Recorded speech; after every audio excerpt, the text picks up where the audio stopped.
In rural South Carolina in the early 1970s, there was a spate of unexplained disappearances. Kim Gilkins was a girl that went missing in Charleston.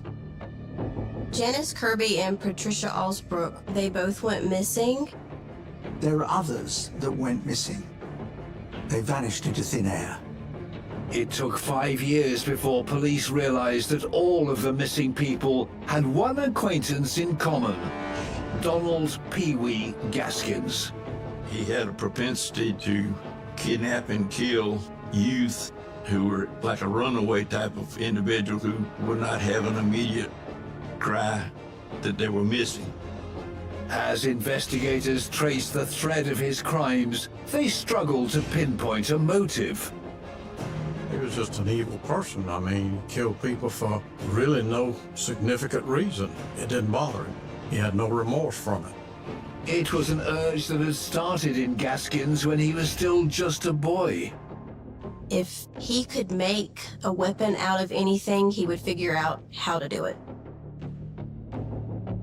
From the moment he could walk until the day he walked into the execution chamber, Donald Pee Wee Gaskins was drawn to violence, making it inevitable that he's now recognized. Despite his reputation for violence, in the quiet farming community that was his stomping ground, Donald Pee Wee Gaskins also had the power to charm and deceive the people he crossed paths with. He was pleasant to talk to. He could talk about digging a well or putting on a roof or time of day, the weather, whatever was going on. He would just carry on the conversation. But you always had to remember that in the back of his mind, all he was looking for was a small opening to cut your throat or kill you or choke you or whatever. He wasn't smart, he wasn't educated, but he was sly like a fox. Brought up hearing stories of his sinister activities, bringing Gaskins to justice became a family affair for Sheriff Billy Barnes. I've heard his name ever since I was growing up in Florence County because he had a reputation. My daddy was in law enforcement. In fact, my daddy was involved in putting him in jail the first time he went to jail, and I was involved in putting him there the last time he went. In a reign of terror 4 decades long, Donald Gaskins left untold destruction in his wake.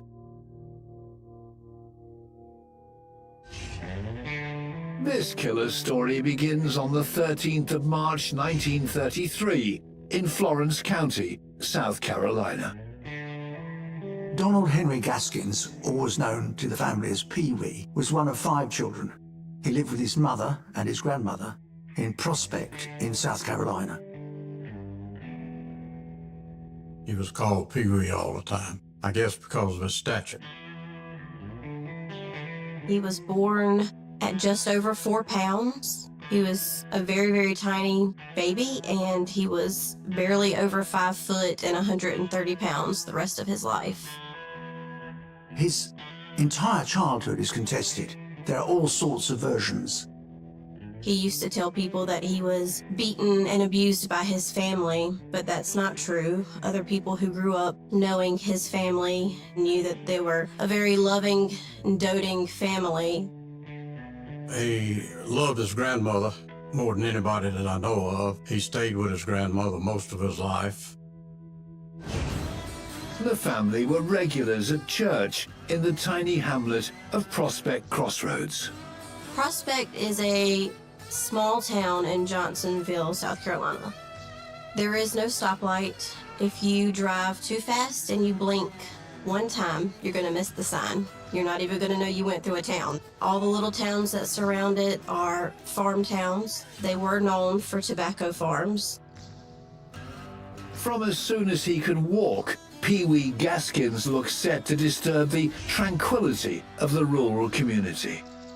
He was troublesome even as a small child.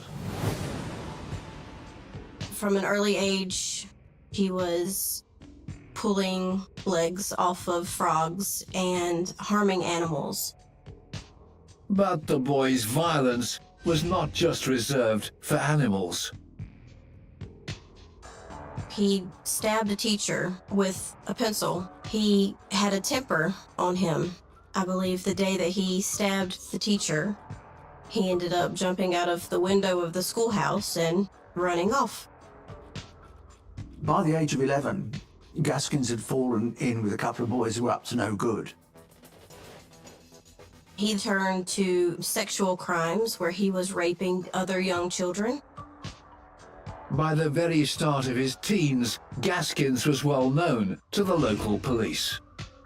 He was on their radar from a young life on and was known to be a burglar and running afoul of the law. By the time he's 13 years old, he's a career criminal, and that is highly unusual, especially when you overlay it with the reports of his cruelty to animals. This is telling us, really, there may be personality disorder here, and it's something that's probably going to be very problematic in the future. Podcaster Nicole Simmons grew up hearing stories about Gaskins, who was a neighbor of her great-aunt, Mary Alice. Mary Alice was born in 1930 in Effingham, South Carolina. When she was being raised, her home sat right next to where Pee Wee was being raised. Their houses were so close together. I remember my uncle saying one time that you could almost pass a cup of sugar from one window to the next. In 1946, 16-year-old Mary Alice caught her young neighbor, Pee Wee Gaskins, breaking into her family home. And she grabbed a hatchet, and when he came in, he took the hatchet from her. Pee Wee raped her and hit her in the head with the hatchet and left her in the ditch of a cornfield. I am pretty positive that he thought that she was dead. There were some men coming along the side of the road that found her and took her to get her help, and she was very blessed and fortunate to not have severe wounds. She healed just fine, and she lived to tell her story. And because of that, at the age of 13, that ended Pee Wee into reform school. Perhaps unsurprisingly, Gaskins rebelled against the harsh conditions of the reform school, escaping a number of times. On one occasion, he was reportedly brought back having married a girl he'd got pregnant. While Gaskins was at reform school, he stabbed a fellow pupil who has supposedly attacked him sexually. I think most of the things that Gaskins did were pretty impulsive. This is instant gratification or total recklessness and just dealing with things as they come along. In 1951, Donald Pee Wee Gaskins was released from juvenile detention. Years of reform school had done nothing to curb Gaskins' malevolent urges. In South Carolina's tobacco belt, he soon found new criminal opportunities. In 1952, Gaskins was involved in insurance fraud. He was burning down barns so that the owner could claim money. But he was discovered by one of the owner's daughters, and he lost his temper, and he hit her over the head with a hammer, which saw him eventually sentenced to 5 years in adult prison. Gaskins ends up in prison then for attempted murder. He's got no fear of violence. He's got no fear of people or the system. So it's unsurprising that when he goes into prison, he starts to assert himself in there as well and gets involved in the murder of another inmate. Gaskins pleaded guilty in 1954 to being an accessory to the murder of a fellow inmate. Another 3 years were tacked on to his sentence. The other prisoners then became scared of him. If he can take this guy down, we need to watch our backs. Paroled in 1961, 28-year-old Gaskins fell off the radar of law enforcement for a little while. But in June 1964, he made the papers once again. He escaped out of the old Florence County courthouse.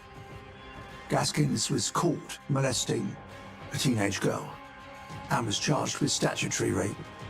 He jumped out of the second-story window, and that's how he hurt his leg, and he would walk with a very distinct limp as long as you were looking at him. But he did that, I think, just so if you turned your head, he could run from you. After 2 months on the run, Gaskins was caught and sent back to jail. By the age of 35, Donald Pee Wee Gaskins had spent more than half his life incarcerated. Released in 1968, he was free once again, but far from turning over a new leaf, he was ready to escalate. Only this time, he did not plan on getting caught.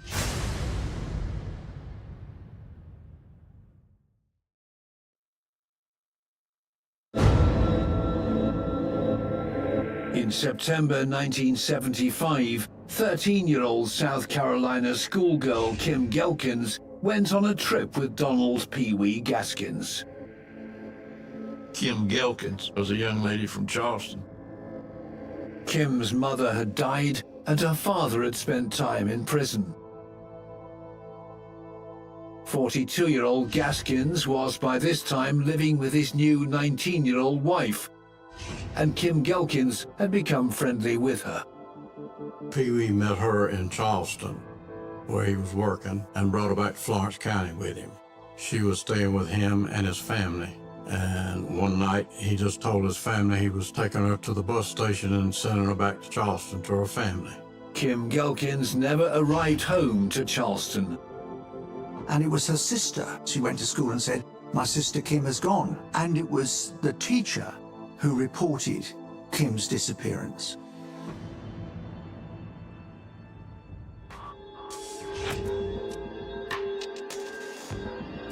The two detectives from Charleston that traced her to the Prospect community, and the last person she was seen with was Pee Wee. When the police searched a property he owned in Lake City, some of Kim's clothes were discovered. And so that's what put the spotlight on Pee Wee. On the 14th of November 1975, a warrant was issued to arrest Gaskins on suspicion of contributing to the delinquency of a minor. But when Charleston police contacted colleagues in Florence County to locate him, they began to suspect that if Kim had not simply run away, and that if she had come to harm, she was not the only one.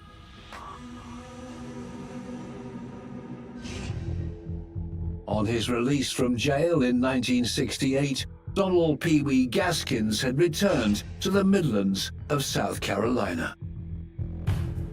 And he was just a itinerant type of worker, sort of handyman, carpenter, roofer, well driller.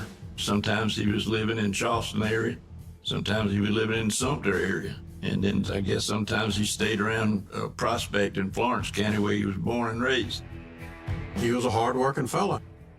He worked all the time. He just had bad habits when he wasn't working. Petty crimes, breaking in, stealing. In the early 1970s, however, Gaskins' criminal enterprises went largely unnoticed by the authorities. He was not on the radar of law enforcement. That was a rural county and limited resources to the sheriff's department.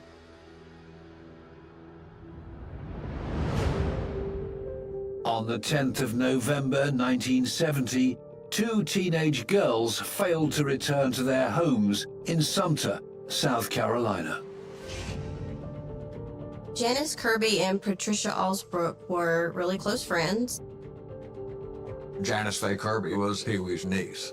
And apparently Pee Wee was in the neighborhood working as a roofer on a project a mile from where she was taken or disappeared.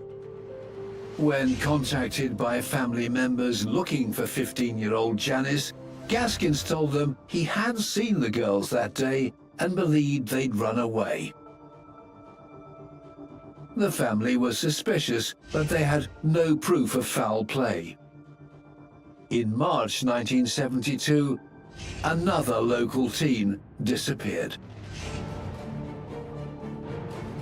Martha Dix, always known by her friends as Clyde, liked to wear men's clothes. She would hang out at the auto repair shop where Gaskins worked. Martha Dix was never seen again. By now, local people had become wary of crossing Donald Pee Wee Gaskins. He was pretty tough in the community. Everybody down in Prospect, they were all scared to death of him. He drove a hearse, and he used to tell people that's what he hauled his bodies to his private cemetery in.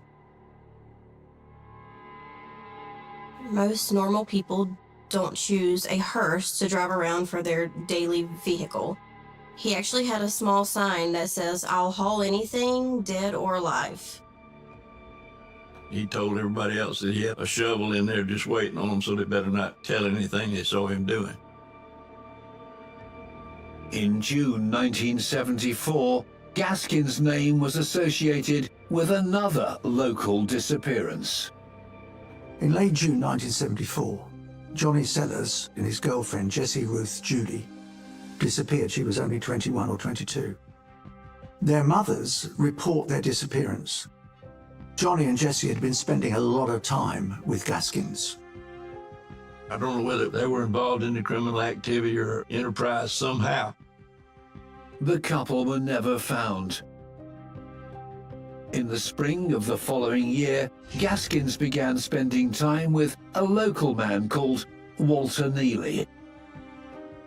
Walter Neely and Pee Wee were very good friends. They did some crimes together. He was about the same size as Pee Wee, really, but Walter was just kind of the buddy that was there to boost Pee Wee up and make him feel big. In March 1975, Gaskins recruited Neely to help him repaint some stolen cars. The following month, 2 more associates of Gaskins vanished. Diane Neely was Walter Neely's wife. Diane disappeared along with Avery Howard, the man she'd been having an affair with. Just as with 19-year-old Martha Dix, no one at the time had reported the couple missing. People weren't noticed as missing, but the kind of people that Gaskins is mixing with, if you like, they're on the fringes, they're on the edges of society. There were people who traveled around in the circles that Pee Wee traveled in. I don't think you'll find anybody around here that can tell you anything about them. When detectives in Florence County began to investigate the disappearance of teen Kim Gelkins in the autumn of 1975, they began to realize just how many associates of Gaskins had mysteriously not been seen for a while.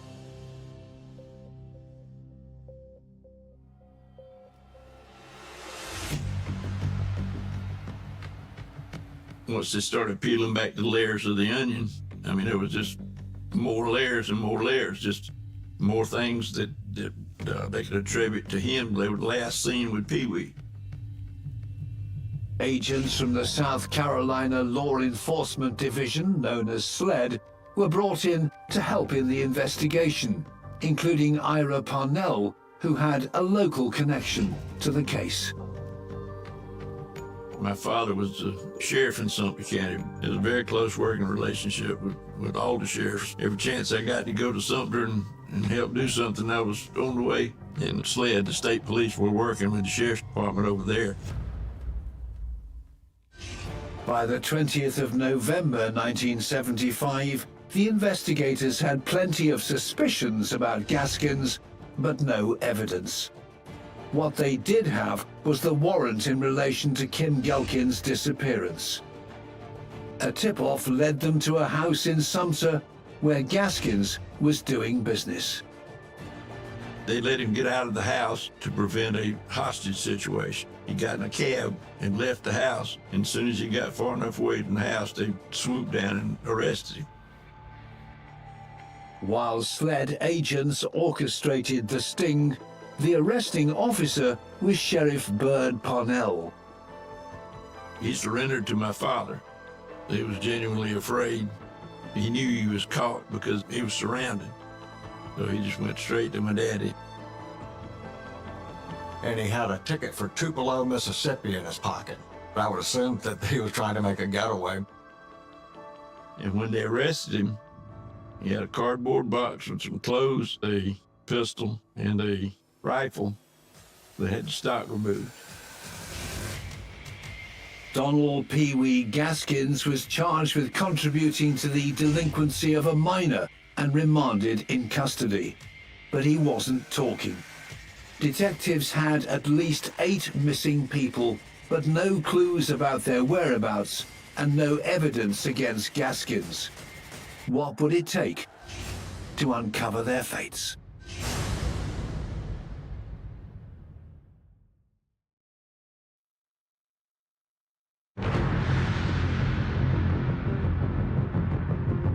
In November 1975, with 42-year-old Donald Pee Wee Gaskins now in custody, South Carolina law enforcement agents looking into a spate of missing people began to lean on his known associates, including his sidekick, 30-year-old Walter Neely.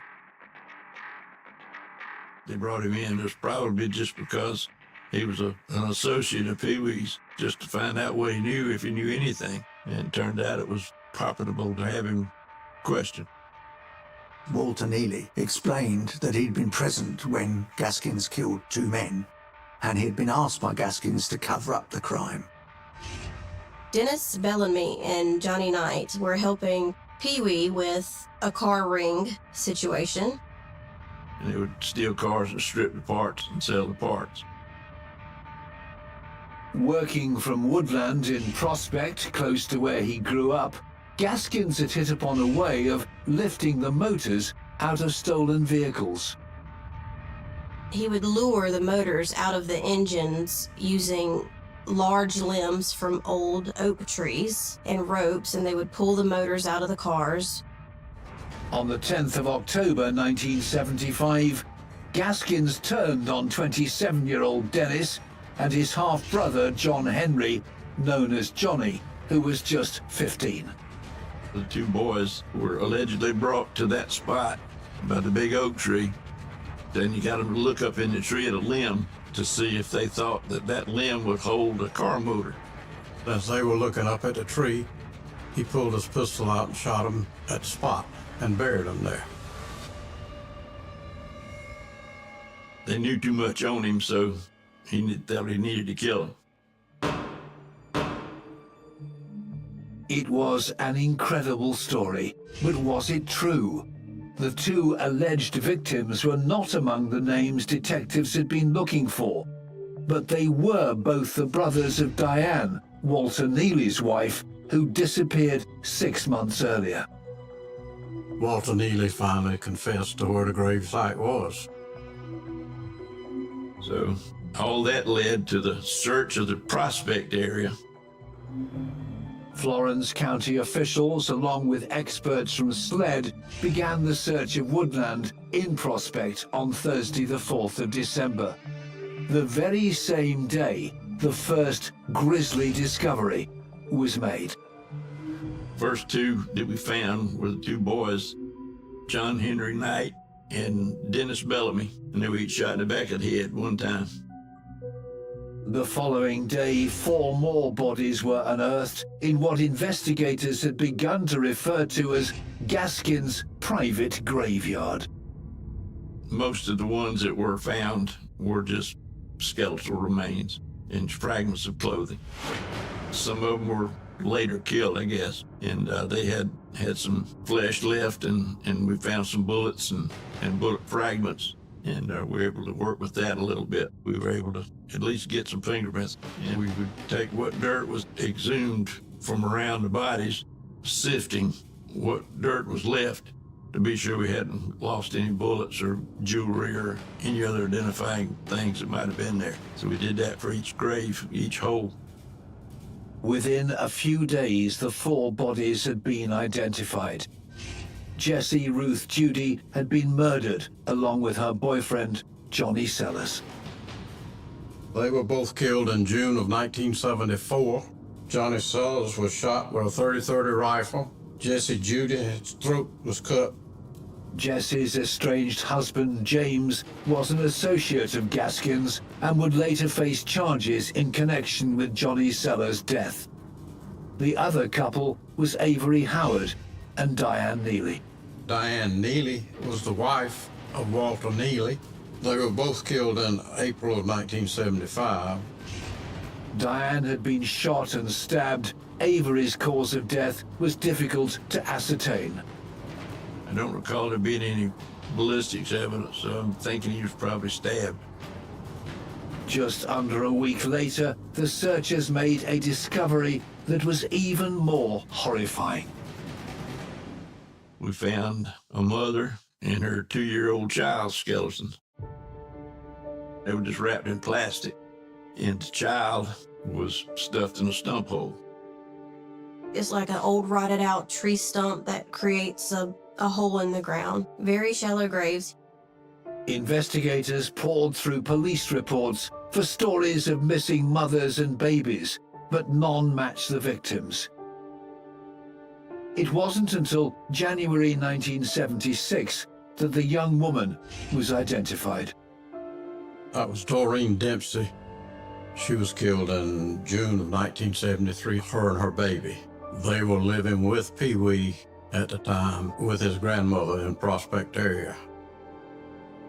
With poor winter weather setting in, the search was halted. Though 8 bodies had been found, the 3 teenage girls, Janice, Patricia, and Kim, were still missing, with no resolution for their desperate families. With Gaskins still denying involvement in any of the cases, in April 1976, he and Walter Neely were charged with the 8 murders.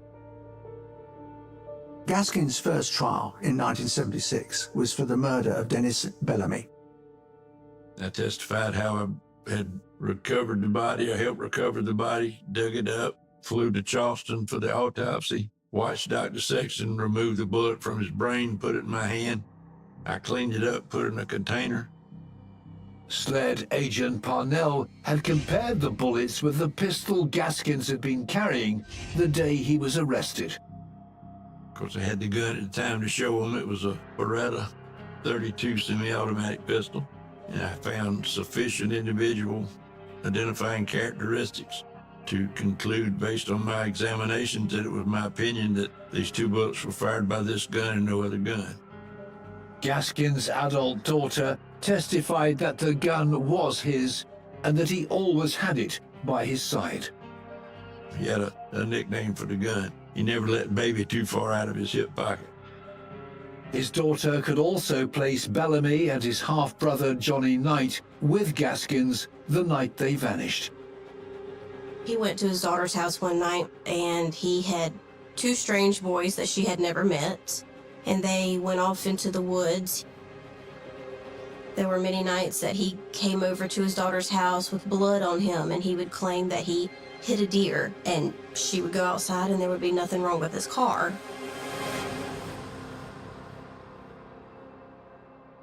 Gaskins' defense was to blame the murder on his friend, Walter Neely. On the 27th of May 1976, the jury deliberated for less than an hour before finding Donald Henry Pee Wee Gaskins guilty of the murder of Dennis Bellamy. The following month, Walter Neely was also found guilty of the murder. Both men were sentenced to death, but months later the sentences were commuted to life in prison after the U.S. Supreme Court overturned South Carolina's death statute. In November 1976, reportedly in return for a conjugal visit from his wife, Gaskins made a partial confession. He told us about first victim was Trish Ann Alsbrook. She was killed in 1970. Patricia had last been seen with Gaskins' niece, Janice Kirby, who was also missing. On the 4th of November 1976, Patricia's remains were recovered after local law enforcement deciphered a cryptic clue Gaskins had given them. We were working with the sheriff's department over there to try and locate a place that Pee Wee kept referring to a cement slab. One of Daddy's deputies lived less than a half mile behind an old house spot where there were 3 or 4 concrete slabs over the septic tank in the front yard. And we pried up the concrete slab, shined the light down there, and sure enough, there was a skeleton. She had on a pair of pantyhose, and that had her whole lower skeleton contained. They brought in a septic tank suction truck to clean out the tank, and after they sucked the septic tank clean, they found her high school ring with her name in it, and that's what identified her body. The discovery of the 17-year-old girl's remains brought answers for her grieving family. But the roll call of grisly revelations was far from over. There were many victims left to find, and Pee Wee Gaskins was ready to confess once and for all.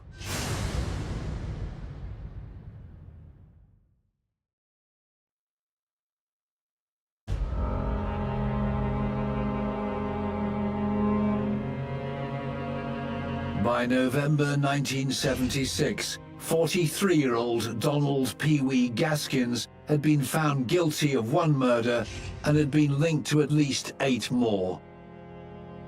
That month, South Carolina law enforcement officials finally had an answer to the disappearance that had launched the investigation into Gaskins 14 months earlier.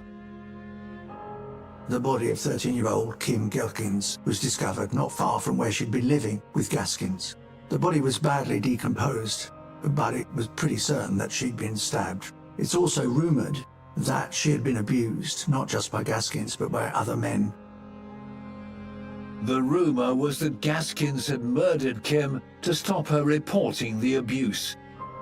Just a few weeks later, Gaskins directed law enforcement to another body, local farmer Silas Barnwell Yates. Barnwell Yates was killed in February of '75. Pee Wee was hired by Barnwell's ex-girlfriend to kill him.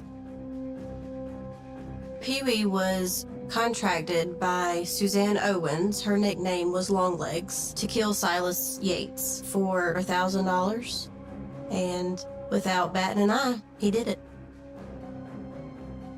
She went with him to the house, knocked on the door. When he came to the door, Pee Wee and another fella pulled him out and handcuffed him, put him in the trunk of the car and drove him to a field, cut his throat and buried him in a field. Yates' ex-girlfriend went to jail too. Yates's skeletal remains were still handcuffed when he was found in Williamsburg County, just a quarter of a mile from where Kim Gaskins' body had been found. With 11 bodies now recovered, detectives struggled to understand the pattern to Gaskins' alleged offending. Pee Wee, you don't ever know. He didn't need a reason to kill you. Some he had reasons, some he didn't. I think it was just a way of life for him at the time. I don't know that he enjoyed it, but it didn't bother him. He didn't have a conscience about it. I think there probably were different motivations in different circumstances. Just because he was a violent thug who enjoyed frightening people, enjoyed hurting people. And if you annoyed him in any way, that could be the way he's going to respond. In April 1977, Gaskins was found guilty of Silas Yates's murder. Receiving another life sentence, he returned to Central Correctional. During his testimony, he boasted of another murder, giving hints as to where the body could be found. 2 days later, SLED agents began searching close to where Patricia Olsbrook's remains had been recovered in Sumter County. Going out the dirt road from where the septic tank was a canal ditch leading off to the right side of the road. We had a bunch of convicts out with bush axes and stuff. They were cleaning it out so we could actually start looking for bones. And I looked down and I thought I saw a rock. And I scraped the leaves off of it, and it was a skull. The body was identified as Martha Dix, Gaskins' friend, who disappeared in 1972. He killed her because she said she was having his baby. He put poison in a Coke bottle and gave it to her and killed her and put her in a ditch, and her body laid there until we recovered it. Gaskins boasted that he killed Martha because he did not wish to have a child with a black woman. He had no tolerance for interracial marriages or relationships or children. In 1978, the death penalty was reinstated in South Carolina. Facing trial for the murder of 15-year-old Johnny Knight, in April 1978, Gaskins offered full confessions for his and 7 other murders. The deal was he'd get consecutive life sentences and spend the rest of his life in jail. He told us about all the other bodies that he had. Of course, this wasn't overnight. It took him a while to tell us about everybody that he'd killed. It was hard to determine what was truth and what was false. We did everything we could to determine he was telling the truth. We ran him on polygraphs. Given a so-called truth serum, Gaskins confessed to killing Patricia Olsbrook, Janice Kirby, Martha Dix, and Kim Gelkins. We gave him sodium pentothal, and he just acted like he was supposed to act that he'd seen on TV and in the movies. Just talked slurred, but he still wouldn't tell you the whole thing. One thing that could be verified was information the killer gave them on the location of his niece, Janice Kirby's body. He killed her in Sumter County, but he brought her back to Prospect the next day and buried her in the Prospect area. In the woods around his childhood home, 15-year-old Janice Kirby's remains were recovered, 8 years after she was last seen by her family. Gaskin confessed that he'd killed both Janice and Patricia by beating them to death. He maintained that they had actually been taking drugs. But I think it's far more likely that Gaskin's motivations were sexual. He offered explanations for some of his other brutal murders too, including the killing of Doreen and Robin Dempsey. When Pee Wee killed the Dempsey family, he took them to a pond that sits not even 10 yards off the side of a main highway. He drowned Doreen Dempsey, and he hit the child in the head with a shovel and killed it. And that's the only time I'm aware of that he used the hearse to haul bodies. And the reason he said he did that was that it was a biracial child. It was a white mother and a black father. On the 18th of April 1978, Gaskins was handed a further 8 life sentences on top of the 2 he was already serving. Aged just 45, he was facing the prospect of a long incarceration in the notoriously harsh Central Correctional Institution. But Donald Pee Wee Gaskins' story does not end there. In September 1982, a fellow inmate was caught in his crosshairs. Rudolph Tyner robbed and murdered the owners of a mom-and-pop convenience store, and the son of the parents hired Pee Wee while Pee Wee was in prison to kill Rudolph. He acted like he was befriending Rudolph, and they made plans one night that he was going to call and talk to him. Gaskins had packed a transistor radio with plastic explosives he suspected of smuggling into prison, and taped on a wad of match heads to act as an ignition. Pee-wee gave Rudolph the transistor radio, and he told Rudolph he'd have to plug it in. Then they could talk out and back pretty clearly. And so at a certain time, Rudolph was to answer the phone, and as soon as he put that up to his ear, it blew him up. And that was the end. I know it blew the side of Rudolph's head off. 6 months later, in March 1983, Donald Pee-wee Gaskins was sentenced to death for Tyner's murder. I just remember feeling quite elated that he was finally going to get his execution like he should have all along. On Thursday, the 5th of September 1991, Donald Pee-wee Gaskins made one final attempt to thwart the state's attempts to punish him. The night before he's going to be put to death, he attempts to take his own life and cuts his wrists and he cuts his elbows so that he's going to bleed to death. But that's not surprising at all. He would want control over his own death. He's not going to let anybody else end his life. That would have been beyond the pale for him.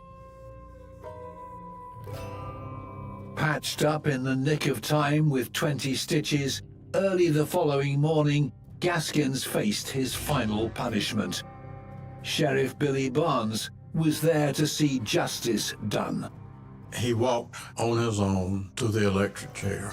He crawled up in it. Electric chair is a pretty big chair, and he's a small fella. And he crawled up in it, sat down, and they strapped him in. They asked him if he had any last words. He said, "Let's go." And they followed through the electrocution.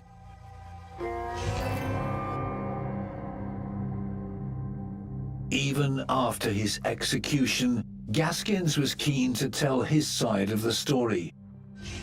He'd been barred by the courts from publishing his book, The Final Truth, until after his death. Gaskins claimed in the book to have killed more than 100 people. He is very detailed in the things that he claims he did. He did claim to have many victims that would never be found. Gaskins claimed in the late 1960s he was driving the coastal roads of South Carolina, picking up young hitchhikers and killing regularly, one every 6 weeks. A lot of people who were hitchhiking on the interstates at that time, some of them were runaways and probably wouldn't be missed if anything did happen to them. Either they were estranged from their family or they'd had no family. And he gravitated toward that type of person, and they gravitated toward him apparently because he would offer them a place to stay in his mobile home down near Charleston. Even though he was a tiny thing, he wasn't a bad-looking young fella. So he had the charm to get him in the car, but then once you were in the car, you weren't coming out and back alive. So he could really turn it on and off. For the men who brought Donald Pee-wee Gaskins to justice, the claims don't ring true. It's conceivable that there might have been a few, but I don't think it was anywhere near what he said. And I think he did that only to make himself look big and the police look small. I don't think there's a word of truth in it. I think he was trying to build himself up to be the biggest, baddest criminal ever been in South Carolina or in the United States. But he claimed 60-something people he killed in that book. I don't think he killed anything more than what we found. A man who killed for expedience, deviance, prejudice, or any other reason that took his fancy. Donald Pee-wee Gaskins confessed to at least 13 murders and was put to death for murder number 14. From innocent babies to wealthy middle-aged men, Gaskins had no limits on who he would kill. Brought to justice in 1976, Gaskins has gone down in history as one of the world's most evil killers.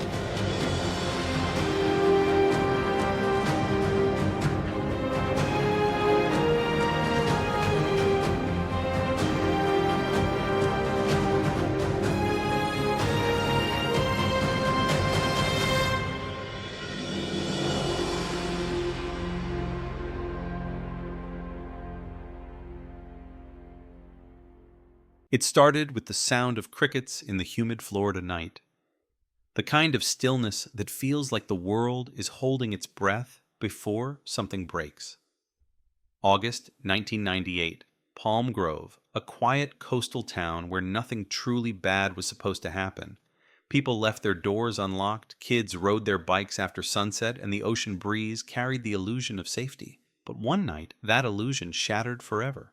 At 11:47 p.m., a call came through the sheriff's department. A jogger had found something off the side of County Road 12, a shape in the ditch half covered by palm fronds soaked in rainwater. When deputies arrived, their flashlights caught what the caller thought was a mannequin. It wasn't. It was a young woman. Her body was twisted barefoot, her clothes torn. There were bruises on her arms, a deep cut along her cheek, and the unmistakable silence of death. Her name, they would learn hours later, was Melissa Whitaker, 24 years old, a teacher's aide at Palm Grove Elementary, last seen leaving a friend's apartment 2 hours before the storm rolled in. The town woke to the headline no one wanted to read, "Young Woman Found Slain Investigation Underway." By sunrise, TV vans lined the main street.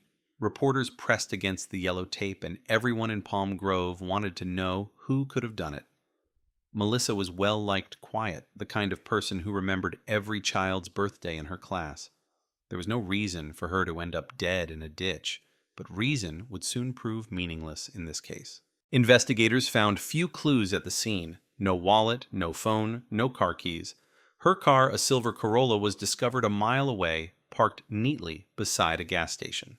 The passenger door unlocked the driver's seat, pushed back the radio, still faintly playing an old country song. It looked like someone else had been in control. There were no witnesses. No cameras. In 1998, small-town Florida, just the rain relentless washing away everything they needed. Detective Raymond Keller, the lead investigator, was seasoned but shaken. He'd worked homicides before, but this one felt different, calculated, personal. The autopsy confirmed strangulation. No defensive wounds, suggesting she was either caught by surprise or overpowered instantly. But something else stood out, traces of skin under her fingernails, possibly from scratching her attacker. In 1998, DNA testing was still slow, limited, and expensive, but Keller ordered it anyway. Weeks turned into months. The sample was too degraded. They couldn't get a match. Rumors spread faster than facts. Some said Melissa had a secret boyfriend. Others claimed she'd been followed after work. A neighbor insisted she saw a blue pickup idling near her apartment that night. The town buzzed with theories, but every lead went nowhere. Keller interviewed over 100 people, from ex-boyfriends to co-workers to passing truck drivers. Everyone had an alibi. Everyone had an excuse. Palm Grove went back to pretending everything was fine, but the shadow never left. Each year, Melissa's mother, Evelyn Whitaker, brought flowers to the spot on County Road 12. She kept her daughter's room the same, the posters, the books, the perfume that still lingered faintly in the air. They'll find him, she'd tell herself, but time is cruel to memory. The case went cold. Files boxed evidence, sealed, and Detective Keller retired with a regret that clung to him like smoke. For more than 2 decades, the box marked Whitaker Melissa 1998 sat in the back of a metal shelf inside the county evidence room. Dust thickened. Labels faded. But it wasn't forgotten. In early 2023, a new forensic program launched in Florida, a statewide cold case DNA initiative using advanced sequencing and genealogy databases. The idea: revisit unsolved murders where biological evidence still existed. When the Whitaker file resurfaced, no one expected it to matter. The evidence looked ancient, degraded beyond hope. But a young analyst, Samantha Cruz, thought differently. She'd grown up in Palm Grove. She remembered the whispers, the fear. Melissa's story had haunted her as a child. "Let me run it," she said to her supervisor. "Just one more try." The sample, the tiny fleck of skin found under Melissa's fingernails, was rehydrated, digitized, and processed through a cutting-edge system capable of reconstructing DNA from fragments. Weeks later, the computer produced something that no one expected: a full genetic profile. Cruz uploaded it to the genealogy database. Then she waited. Matches trickled in distant cousins' old family lines, nothing concrete. But then, on a rainy Thursday morning, a name surfaced with a 99.8% probability match: Eric Dalton, age 47, residing just 20 miles from Palm Grove. Dalton had never been on the suspect list. Back in 1998, he was a volunteer firefighter, newly married, living 3 blocks from Melissa's apartment. He'd moved away 2 years later, quietly, with no criminal record. But when Cruz ran his name through the system, something chilling appeared. Dalton's son had submitted his DNA for a genealogy project online. That upload, decades later, had reopened a nightmare. Detective Keller, now 71 and retired, got the call from the sheriff's office. "Ray, we think we found him." He didn't believe it at first. Too many false hopes, too many dead ends. But when he saw the report, he drove back to Palm Grove, stood in front of the evidence board one last time, and whispered, "We're finally coming for you, Melissa." Investigators obtained a warrant for Dalton's DNA. They followed him for days to the grocery store, to work, to his backyard. One night, as he tossed an empty coffee cup into a trash bin, they collected it. The lab confirmed the result within 48 hours. A perfect match. The same skin cells found beneath Melissa's nails. When they arrested him, Dalton didn't resist. He looked older, hollowed eyes gray with exhaustion. "I knew this day would come," he said. He confessed quietly in the interrogation room, voice trembling. He said he'd met Melissa once at a volunteer event, offered her a ride home after her car broke down. She said, "No." He muttered, "But I didn't take it well." The details spilled out like poison: the argument, the struggle, the moment he realized what he'd done. Then the rain, the ditch, the cover-up. For 25 years, he'd lived an ordinary life: father, husband, community man. All the while, the secret sat beneath his skin, waiting for technology to catch up. When the news broke, Palm Grove froze in disbelief. The town hero, the man who helped pull victims from hurricane wreckage, was now the killer in one of Florida's most haunting cold cases. Reporters flooded back to the same street corners they'd stood on in 1998. Cameras rolled anchors, spoke the same words in new tones of shock. After 25 years, the murder of Melissa Whitaker has been solved, and the man responsible is someone no one ever suspected. The footage played over and over, each repetition reopening old wounds. Evelyn Whitaker stood outside the courthouse, clutching her daughter's photograph. "I waited half my life for this," she said softly. "Now I just want peace." Her eyes, though, carried something else: not relief, but emptiness. Because closure is a myth in cases like these. Justice doesn't resurrect the dead. It only reminds the living of what time couldn't erase. Dalton's confession was detailed, but one question remained. Why now, he said, he'd seen Melissa's face in his dreams every night. That guilt had grown unbearable. "It's like she never left," he said. But investigators wondered if it was guilt or fear.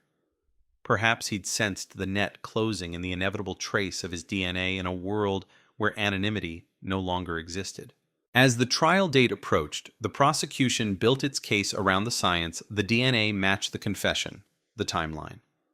But the defense argued contamination, degradation, procedural error. The courtroom filled with tension, the same kind of tension that had haunted Palm Grove since that night in '98. Outside, locals gathered in silence at the memorial site. Flowers, candles, photographs, the same spot where the rain once fell and the crickets once sang. The cycle had come full circle. And yet something about Dalton's confession didn't sit right. He claimed he acted alone, that it was a moment of rage. But evidence suggested otherwise. Tire marks from a second vehicle, fibers that didn't match his clothes, witnesses recalling another figure near the gas station that night. Investigators couldn't explain it. Perhaps the truth was deeper, darker, or perhaps after 25 years of silence, the ghosts of Palm Grove simply refused to let go. The tape starts with a low hum. A single light flickers above the interrogation table. Eric Dalton sits in a gray jumpsuit, wrists chained, eyes fixed on the floor. Across from him, Detective Mara Jensen, lead on the reopened case, presses the record button. The timestamp reads April 12th, 2023, 8:42 p.m. Her voice is calm, deliberate. Eric, tell me again what happened that night. He breathes in through his nose, out through his teeth, slow as if the air itself hurts to draw. I told you already, he says. It wasn't supposed to go that far. You strangled her. He looks up. It was an accident. But something in his tone doesn't fit. There's no tremor of remorse, only calculation. The kind of emptiness that makes even seasoned detectives uneasy. Jensen leans back, studying him. You said you argued by the gas station. What were you doing there? He hesitates, a long pause, then almost whispering, she called someone. The room goes still. Jensen frowns. Who did she call? I don't know. She got scared. Said someone was coming for her. She begged me to leave. The words land like broken glass. It's the first time in 25 years anyone has heard that detail. The original investigation never found a call record, but in 1998, cell towers were spotty analog systems unreliable. The line between truth and manipulation blurs. Jensen presses harder. Eric, was there someone else there that night? He shakes his head, then adds almost to himself, not when I left. That phrase echoes in her mind, not when I left, as if something or someone came after. Outside the interview room, a dozen reporters wait behind the glass wall, desperate for a quote, a soundbite, a glimpse of the man who fooled an entire town. But Jensen doesn't care about headlines. She's chasing something different, the missing pieces buried under decades of dust. She orders a full re-examination of the 1998 evidence. Old fibers, soil samples, partial footprints. Modern tools reveal things the past never could. Under UV light, the crime scene photos take on new meaning, faint outlines in the dirt beside the tire tracks suggesting another pair of shoes. Male size 11. Dalton wore a 10. A discrepancy, a ghost print. The forensic team works overnight. By dawn, they find another anomaly, fragments of duct tape adhesive near the body. It was cataloged in '98 but dismissed as debris. Now, with high-resolution analysis, it shows fingerprints. One of them belongs to Dalton. The other doesn't. The database returns no match. Jensen sits alone in her office, staring at the side-by-side prints glowing on the screen. The same night, the same victim. 2 sets of hands, one man in custody, one still missing. Palm Grove doesn't know this yet. The town thinks the nightmare is over. Local papers run stories of closure, redemption, justice at last. But the detectives at the sheriff's office can feel it. Something about the case is wrong. Dalton's story fits the science, but it doesn't fit the chaos. It feels rehearsed, as if he's carrying someone else's guilt. Jensen decides to dig deeper into Dalton's past. In 1998, he was part of the Palm Grove Volunteer Fire Unit responding to emergencies, traffic accidents, storms. But the logs show something odd on the night Melissa was killed. Dalton was officially off duty, yet his pager recorded an outgoing signal at 10:52 p.m., pinging from the north side of town. That's 10 minutes before Melissa left her friend's apartment. So if Dalton wasn't working, why was his pager active? The call trace leads to another volunteer, Mark Renshaw, Dalton's close friend, fellow firefighter, and hunting partner. Renshaw moved to Tennessee in 2001, never interviewed, never mentioned. When Jensen finds his file photo, she freezes. In the background of a charity event picture from 1998, Melissa stands at a booth smiling, and right behind her, half hidden, is Renshaw. Coincidence maybe, but coincidences don't sit well with detectives. Jensen contacts Tennessee authorities requesting cooperation. They locate Renshaw, now 51, running a landscaping business outside Knoxville. Married. 2 kids. Clean record. When officers approach his home for a voluntary statement, he agrees instantly. Eric already confessed, he says. You don't need me. But when they ask if he remembers that night, he hesitates just like Dalton did. I remember the storm, he mutters. Big one. Power went out around midnight. Where were you? At home. With your wife. A pause. She was visiting family in Georgia. Another empty alibi. When Jensen gets the report, she feels the chill crawl up her spine. Every instinct screams that Dalton didn't act alone. Maybe Renshaw helped. Maybe he cleaned up. Maybe he just knew. She reviews the original evidence logs again. One item stands out: a single fiber found on Melissa's jacket cataloged as synthetic, similar to upholstery fabric. At the time, they assumed it came from her car, but forensic analysis now shows it matches the lining of old fire department gear used in the late 90s. Gear that both Dalton and Renshaw owned. The story begins to warp. The confession that once seemed complete now feels like a performance, a smokescreen meant to close the case before new eyes could pry it open. Meanwhile, in Palm Grove, the trial approaches. The courthouse steps are crowded with cameras. Evelyn Whitaker attends every pre-hearing, her grief worn like armor. She believes this is the end, the justice her daughter deserves. But in the back of the courtroom, Detective Jensen watches Dalton closely. Every twitch, every pause, every calculated silence. When he glances toward her, there's something in his expression, not fear, not regret, almost satisfaction. As the jury is selected, Dalton's attorney files a last-minute motion, a plea bargain, in exchange for full cooperation. He wants to name an accomplice. The courtroom gasps. When Jensen meets him later, the air in the room feels electric. "You said you acted alone," she reminds him. He smiles faintly. Things change. "Who was with you?" He leans forward, voice low. "He made me do it. Said she had to disappear. Said she'd seen something she shouldn't have." "Who?" But he doesn't answer. He simply closes his eyes and whispers, "You already know." The next day, Jensen requests the sealed volunteer fire department logs from 1998. Hidden among stacks of paper, she finds an internal report never shared with investigators, a note about unauthorized vehicle usage the night of August 14th. A truck assigned to the firehouse logged 40 extra miles that couldn't be explained. The vehicle was registered under Mark Renshaw.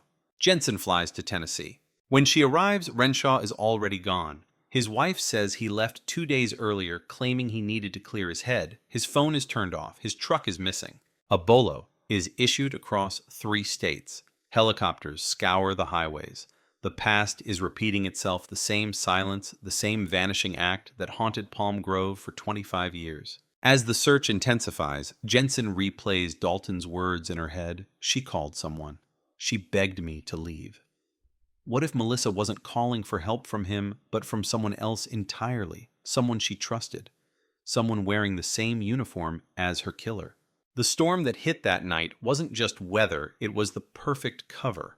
Power outages, flooded roads, dispatch logs scrambled by interference. Jensen has the data team cross-check firehouse radio frequencies with police transmissions from 1998. One signal stands out, an unlogged channel, active for 6 minutes between 11:15 and 11:21 p.m. The location matches the gas station where Melissa's car was found. The voice on the recording is distorted by static, but a few words bleed through. "Got her? Don't," followed by the sound of rain and a metallic clang, then silence. Forensic audio cleaning sharpens the file. It's faint, but clear enough. The second voice on the tape, low steady, matches Renshaw's. When the confirmation comes in, Jensen exhales long and slow. Dalton wasn't lying. He wasn't acting alone. Back in Florida, the news leaks before the department can control it. The headlines explode. Florida cold case twist, second suspect may still be on the run. New DNA link points to accomplice in 1998 murder. Palm Grove killer, not alone, investigators say. Evelyn sees it on TV and breaks down. After all these years, she whispers, it still isn't over. That night, rain falls again in Palm Grove. The same kind of rain that fell when Melissa died. Jensen drives to County Road 12, headlights slicing through mist, the air thick with memory. She stops where the flowers still grow wild by the ditch, where the earth has long since swallowed its secrets. She stands in the silence, knowing that somewhere out there, one of those secrets is still breathing. By dawn, the manhunt for Mark Renshaw had spread across 3 counties. Patrol cars lined the interstates, drones hovered over rest stops, and highway signs flashed "Be on the lookout." But it was as if he'd vanished into the fog. His phone was still dead. His truck, a green Ford F-150 Last, pinged on a gas station camera outside Ocala, facing north. Then nothing. No purchases. No trace. Inside the command center, Detective Mara Jensen stood over a map of Florida red pins marking every possible lead. "He's running scared," one deputy said. Jensen shook her head. "No, he's planning." Renshaw wasn't the kind of man who panicked. His personnel records painted a picture of discipline, former Marine volunteer firefighter decorated for heroism during the '97 hurricane. People trusted him. He knew how to move quietly, how to vanish, which meant the longer he stayed gone, the more dangerous he became. In Palm Grove, the arrest of Eric Dalton had already shaken the town. Now the revelation of a possible accomplice tore open old fears. Reporters called it the case that refuses to die. Locals started seeing ghosts in every pickup, every unfamiliar face, and behind every door, conversations ended with the same sentence whispered like a prayer. What if he's still here? Jensen barely slept. She spent nights rewatching Dalton's confession, studying every pause, every twitch. Something about the way he'd said, "He made me do it," lingered in her mind. Dalton was weak, compliant, the kind of man who could be manipulated. Renshaw, on the other hand, had always been the leader, the one giving orders. Maybe the murder wasn't about rage at all. Maybe it was about control. She ordered a deeper dive into both men's pasts, their financial records, emergency call logs, volunteer rosters. What the analysts found buried inside old paper archives was strange. In the summer of 1998, Dalton and Renshaw had responded to a house fire on Seaview Lane, the same street where Melissa Whitaker lived. The report listed minimal damage, no injuries, cause undetermined. But there was a handwritten note at the bottom signed by Renshaw resident refused further assistance. Incident closed. Resident Melissa Whitaker. The timing hit like lightning. The fire occurred just 2 weeks before she was killed. A coincidence, or the first warning. Jensen drove out to the old Seaview address, a modest one-story home now owned by strangers. The current resident, an older woman, led her to the backyard. "We still find burnt roots sometimes," she said softly. "Ground never fully healed." Jensen crouched near the soil, feeling the texture between her fingers. Charred residue still lingered deep in the dirt, a ghost of smoke that refused to fade. She pulled the archived report. The fire was small, limited to the shed. Melissa had been alone that night. No accelerant detected, no follow-up investigation. But a new chemical test on a sample from the evidence vault revealed something the 1998 lab couldn't: traces of gasoline embedded in the wood fibers. It wasn't an accident. Someone had tried to burn something or someone out. Back at headquarters, Jensen confronted Dalton again. The same gray jumpsuit, the same chains. Only this time, her voice had sharpened. "Why was your friend at her house 2 weeks before she died?" Dalton blinked, confused. "What are you talking about?" "The fire. Seaview Lane." He looked down. "That was nothing." "Then tell me what happened." He hesitated, his fingers twitching. "She knew something," he murmured. "Mark said she'd seen something at the firehouse." "What did she see?" He shook his head. "I never asked." "Try." He stopped, swallowed hard. "She came in that night looking for help. Said she'd found something in her classroom that belonged to one of us. A flash drive, I think. Back then, it was just a disk. She said it had pictures." "Pictures of what?" Dalton's face went pale. "I don't know. Mark told me to forget it. Said it was handled." Handled. A single word that turned the air cold. Jensen leaned closer. "Did Mark set that fire?" Dalton didn't answer, but the tremor in his jaw was enough. The picture was changing. Melissa hadn't been a random victim. She'd stumbled into something connected to the firehouse, maybe involving the men she thought she could trust. And Renshaw had silenced her to keep it buried. By late afternoon, a tip came in from Tennessee. A park ranger had found a truck matching Renshaw's near a forest trail 2 counties north.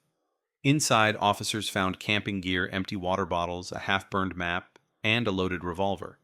No sign of Renshaw himself, only a note tucked into the glove box. It wasn't supposed to be her. The handwriting matched his. Search teams combed the forest for 2 days, fighting thick brush and rain. Then, at dusk, a hiker radioed in. He'd spotted a figure near an abandoned ranger station, tall-bearded, wearing a dark jacket. When they arrived, the building was empty, but the walls were covered in soot, and On one table lay an old fire department badge, Renshaw's badge, melted at the edges.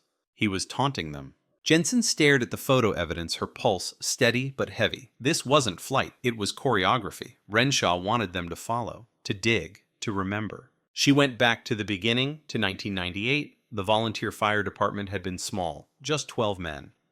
But when she checked the roster, she noticed something off.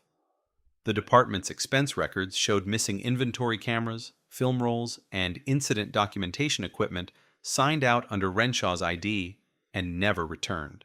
Melissa had said she found a disc, pictures. Jensen ordered every piece of archived equipment recovered from the old station. Most of it was rusted useless. But in one sealed evidence box, mislabeled training materials, they found a damaged floppy disk coated in soot.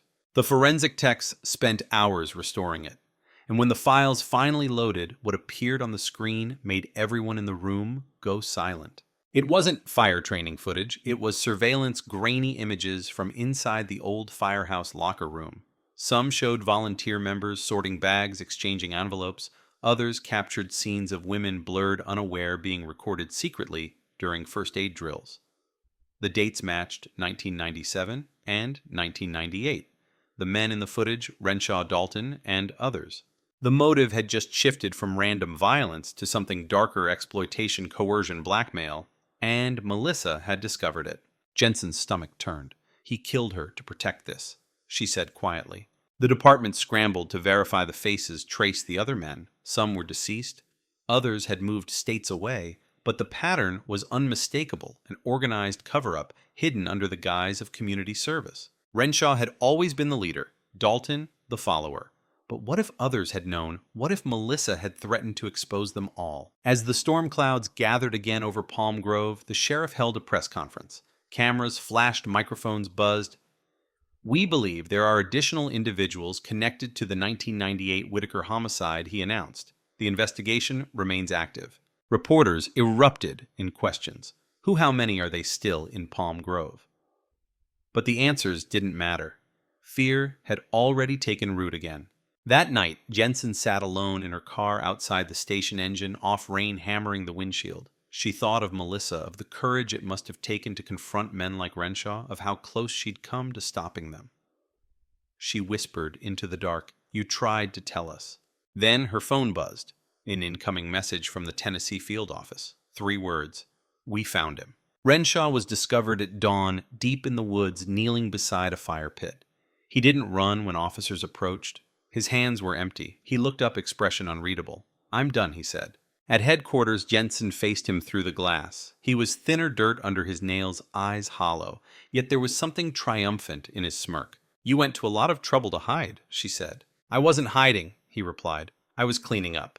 "Cleaning up what?" "Evidence, the rest of it."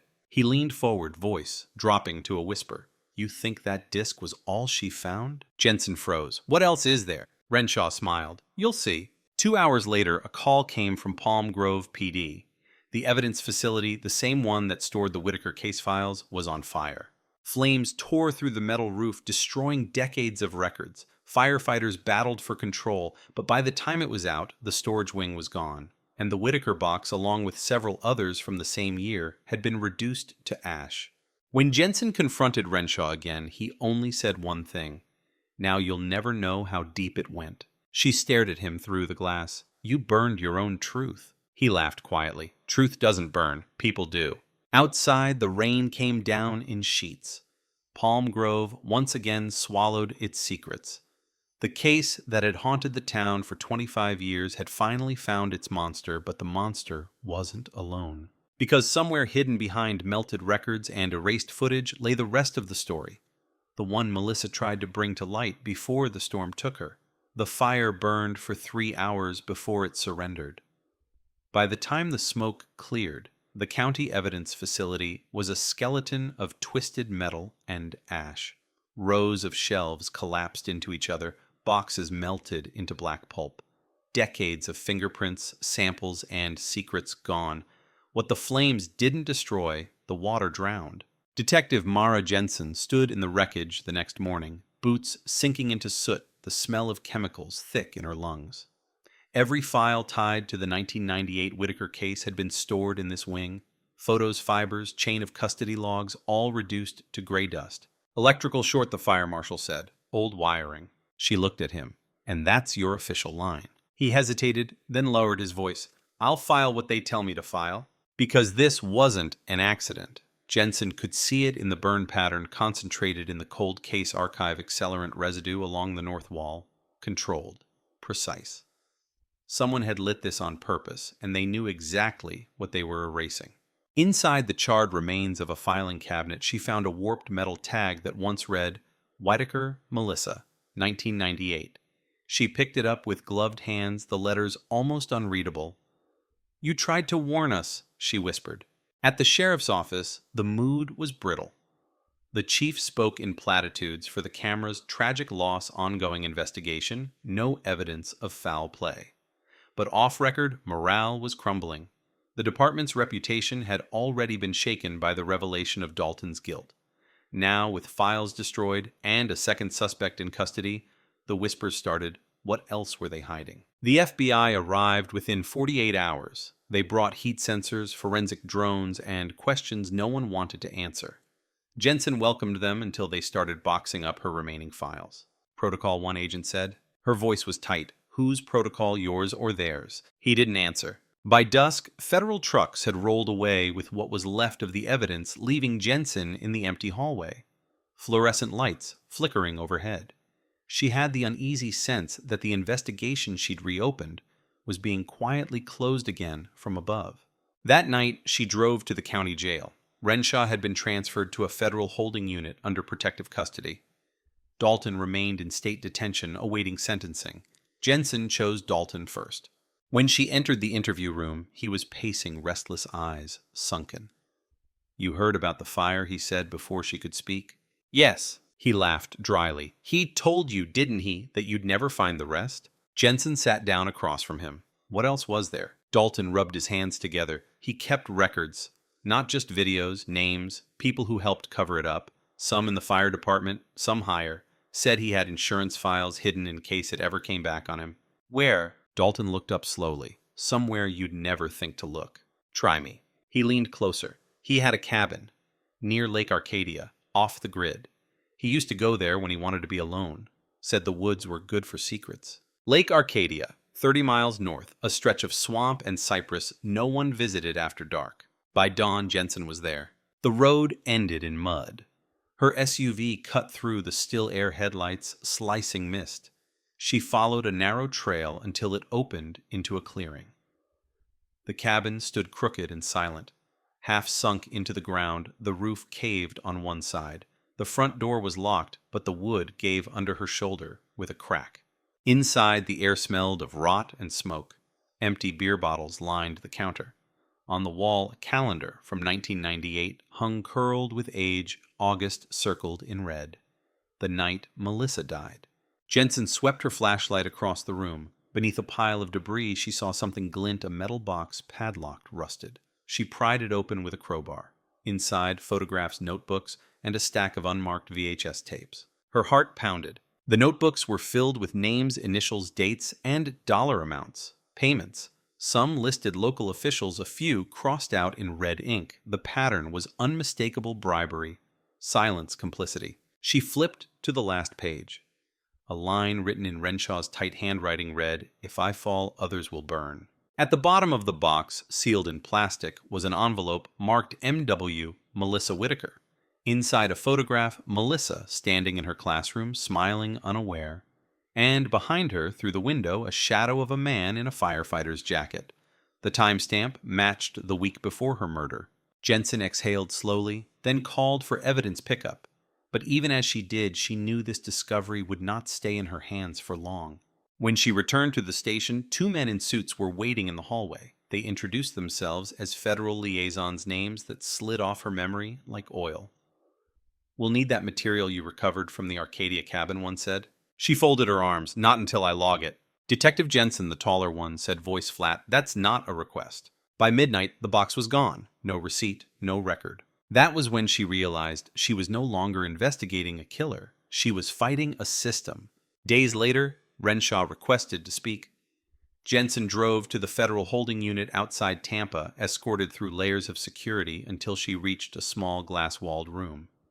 Renshaw sat on the other side, hands-cuffed expression unreadable. "You found the cabin," he said. "Yes," he smirked. "Then you know. It wasn't just us. Who else?" He leaned forward, chains rattling. She found proof that firehouse money was being laundered, FEMA grants, equipment budgets, fake invoices. She was going to report it. I didn't even care about the pictures. It was the money that scared them. That's why they told me to handle it.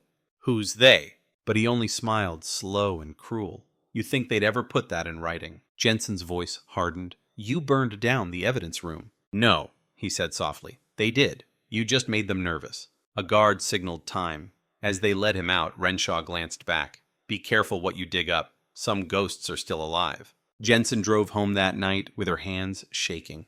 On her kitchen table sat the one thing she'd kept a single photograph from the cabin hidden in her jacket pocket before the feds arrived.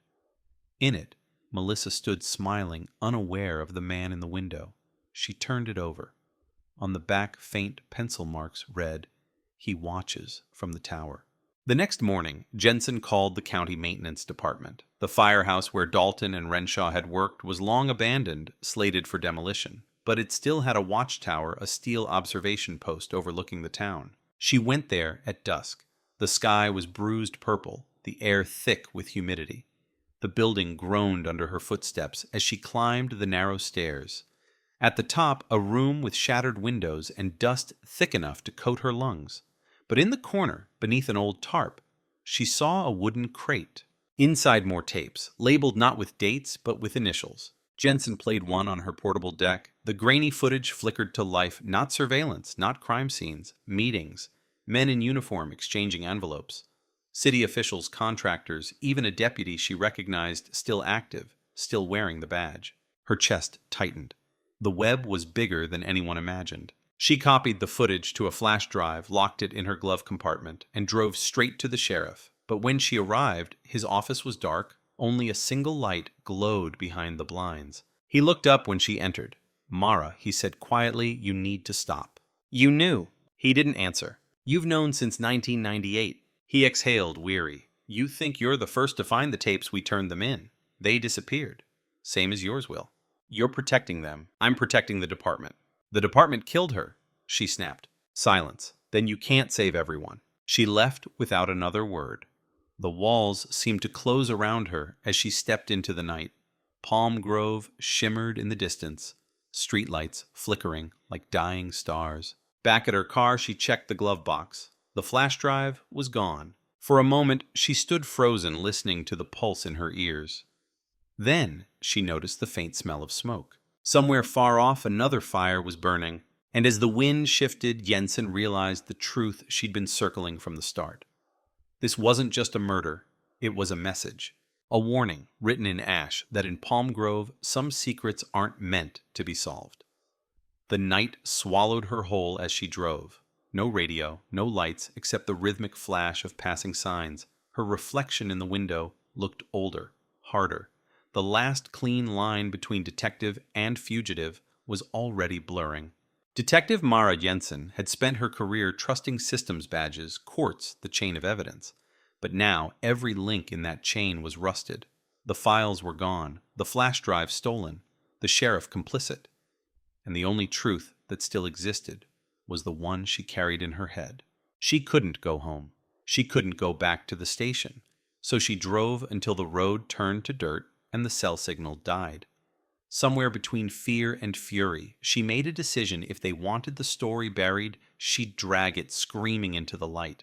At dawn, she parked behind a rural diner off Highway 19. A waitress brought her black coffee, no questions asked. From her duffel, Jensen pulled an old laptop offline, untraceable, and the only surviving relic of the evidence she'd copied weeks earlier, a second flash drive she'd hidden inside the lining of her jacket. When she inserted it, the screen came alive with ghosts. Dozens of stills from the firehouse tower, tapes grainy faces of men who had smiled for cameras at fundraisers, shaken hands with mayors, spoken about community. Names written beneath each file: Renshaw, Dalton, Deputy Cole, Chief Ramirez. even a county judge, all of them exchanging envelopes, signing falsified invoices, and laughing like nothing could touch them. Jensen sat back. This wasn't corruption, it was an ecosystem. She exported the files, encrypted them, and uploaded them to 3 cloud drives under aliases insurance. Then she drafted an email addressed to one person she still trusted, investigative journalist Noah Reyes, the first reporter to cover the Whitaker case in 1998. Subject line: Palm Grove wasn't an accident. She hit send, closed the laptop, and stared out the window as the morning traffic rolled by. For the first time in weeks, she felt something close to clarity until a sheriff's cruiser passed on the opposite lane. Her heart stuttered. She waited 30 seconds, then pulled out of the lot, taking a side road through the pines. The cruiser didn't follow, not yet, but paranoia was a living thing now breathing beside her in the passenger seat. Every car in the mirror felt like a tale, every shadow like a threat. By noon, Reyes called from an unknown number. Mara Jesus, you're alive. You got the files. Yeah, I opened them on a secure terminal. Are these real? They're real. He exhaled. If this goes public, it'll blow half the county apart. That's the point. But they'll come after you first. She smiled faintly. They already have. Reyes promised to move fast publish within 48 hours once the data was verified. Jensen knew that clock was her only shield. As long as the truth was about to surface, killing her would only raise more questions. But if they got to him first, she left the diner and drove south toward Palm Grove, keeping to back roads. On the radio, local news buzzed with distraction, wildfires, storms, an upcoming election. Nothing about the evidence fire. Nothing about Renshaw or the tapes. Silence was winning again. As she entered the outskirts of town, she noticed something odd. The old firehouse tower was gone, demolished overnight. A single crane stood where the building used to be, surrounded by caution tape. Workers in unmarked trucks were already hauling away debris. No logos, no permits. She rolled down her window. Who ordered the teardown? She asked a man in a hard hat. He looked confused. Ma'am, this site's been condemned for years. That was a lie. Jensen had been there 3 nights ago. She parked a block away and watched until the crew left for lunch. Then she slipped under the tape. Beneath the rubble, she found scorched metal, twisted rebar, and half buried near the base, a melted badge. The engraving was still legible. C. Ramirez, Chief.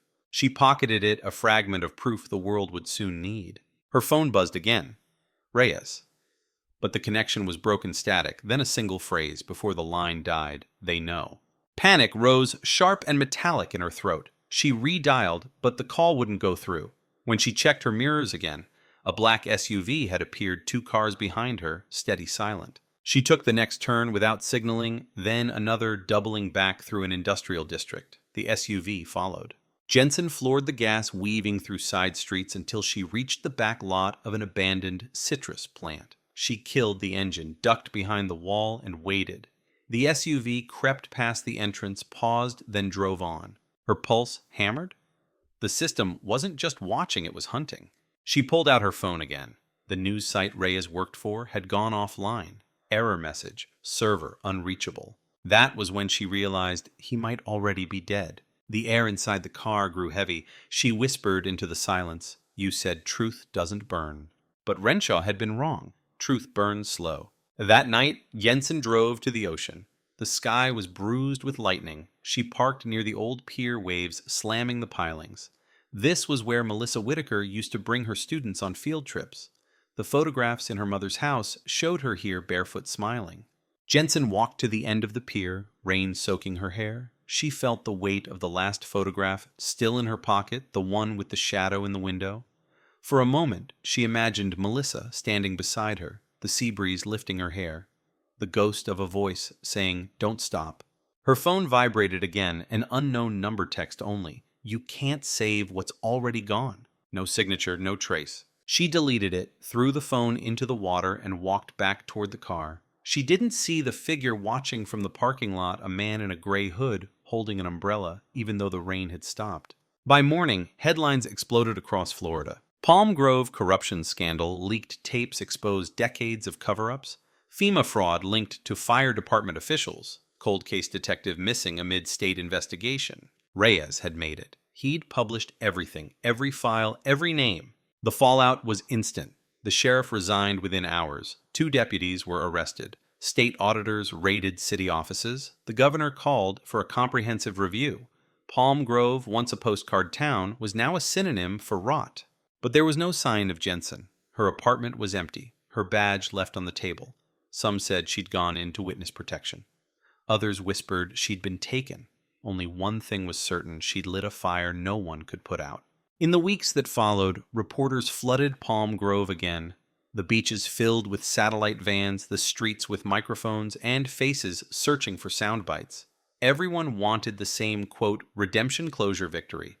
But Evelyn Whitaker, standing by her daughter's memorial, refused interviews. When one reporter pressed, she said quietly, "There's no closure in ashes." Somewhere inland, deep in the cypress, a camper found an abandoned car half submerged in mud. Inside soaked papers, a half-burned notebook, and a badge. No body. The license plate belonged to Mara Jensen. The notebook's last page contained only 3 words. He wasn't alone. The state closed the case officially 2 months later. All principal suspects deceased or in custody. But off the record, the agents assigned to review Jensen's disappearance agreed on one thing. There were names in the tapes that never appeared in the leaked files. Names belonging to men still in office. One investigator said quietly, "She didn't vanish. She was erased." The story of Melissa Whitaker, once confined to a box of forgotten evidence, had burned its way into legend. College students studied it as a cautionary tale of forensic perseverance. Journalists called it the case that burned back. But for the people of Palm Grove, it was simply a curse that never stopped smoldering. Sometimes on humid nights when the wind comes from the swamp, locals say you can still smell smoke, faint, metallic, and lingering. Like the town itself is trying to remind them what happens when truth meets fire. And somewhere in that smoke, if you listen hard enough, there's a whisper. Jensen's voice, calm, unbroken, defiant. Justice isn't a verdict. It's a ghost that never stops walking. 25 years after the night Melissa Whitaker died, Palm Grove looks almost ordinary again. The paint on Main Street is fresh, the boardwalk rebuilt the tourists' back, but the ocean still smells faintly of smoke when the wind turns east, and the locals still lower their voices when someone says the name Jensen. Lila Grant was 29, a reporter for the Florida Ledger when she arrived in town with a file box full of clippings and one question. What really happened to Detective Mara Jensen? The Whitaker case had become a textbook legend taught in journalism classes, dramatized in podcasts, stripped of the blood that once ran through it. Officially, Jensen vanished in 2023, presumed dead. Unofficially, she became the town's unfinished sentence. Lila had grown up reading about her, the woman who had cracked the coldest case in Florida and then disappeared into its ashes. She rented a room above a bait shop overlooking the bay, unpacked her recorder, and started digging. The county archives had been rebuilt in a new glass building downtown, but the staff still called it the tomb.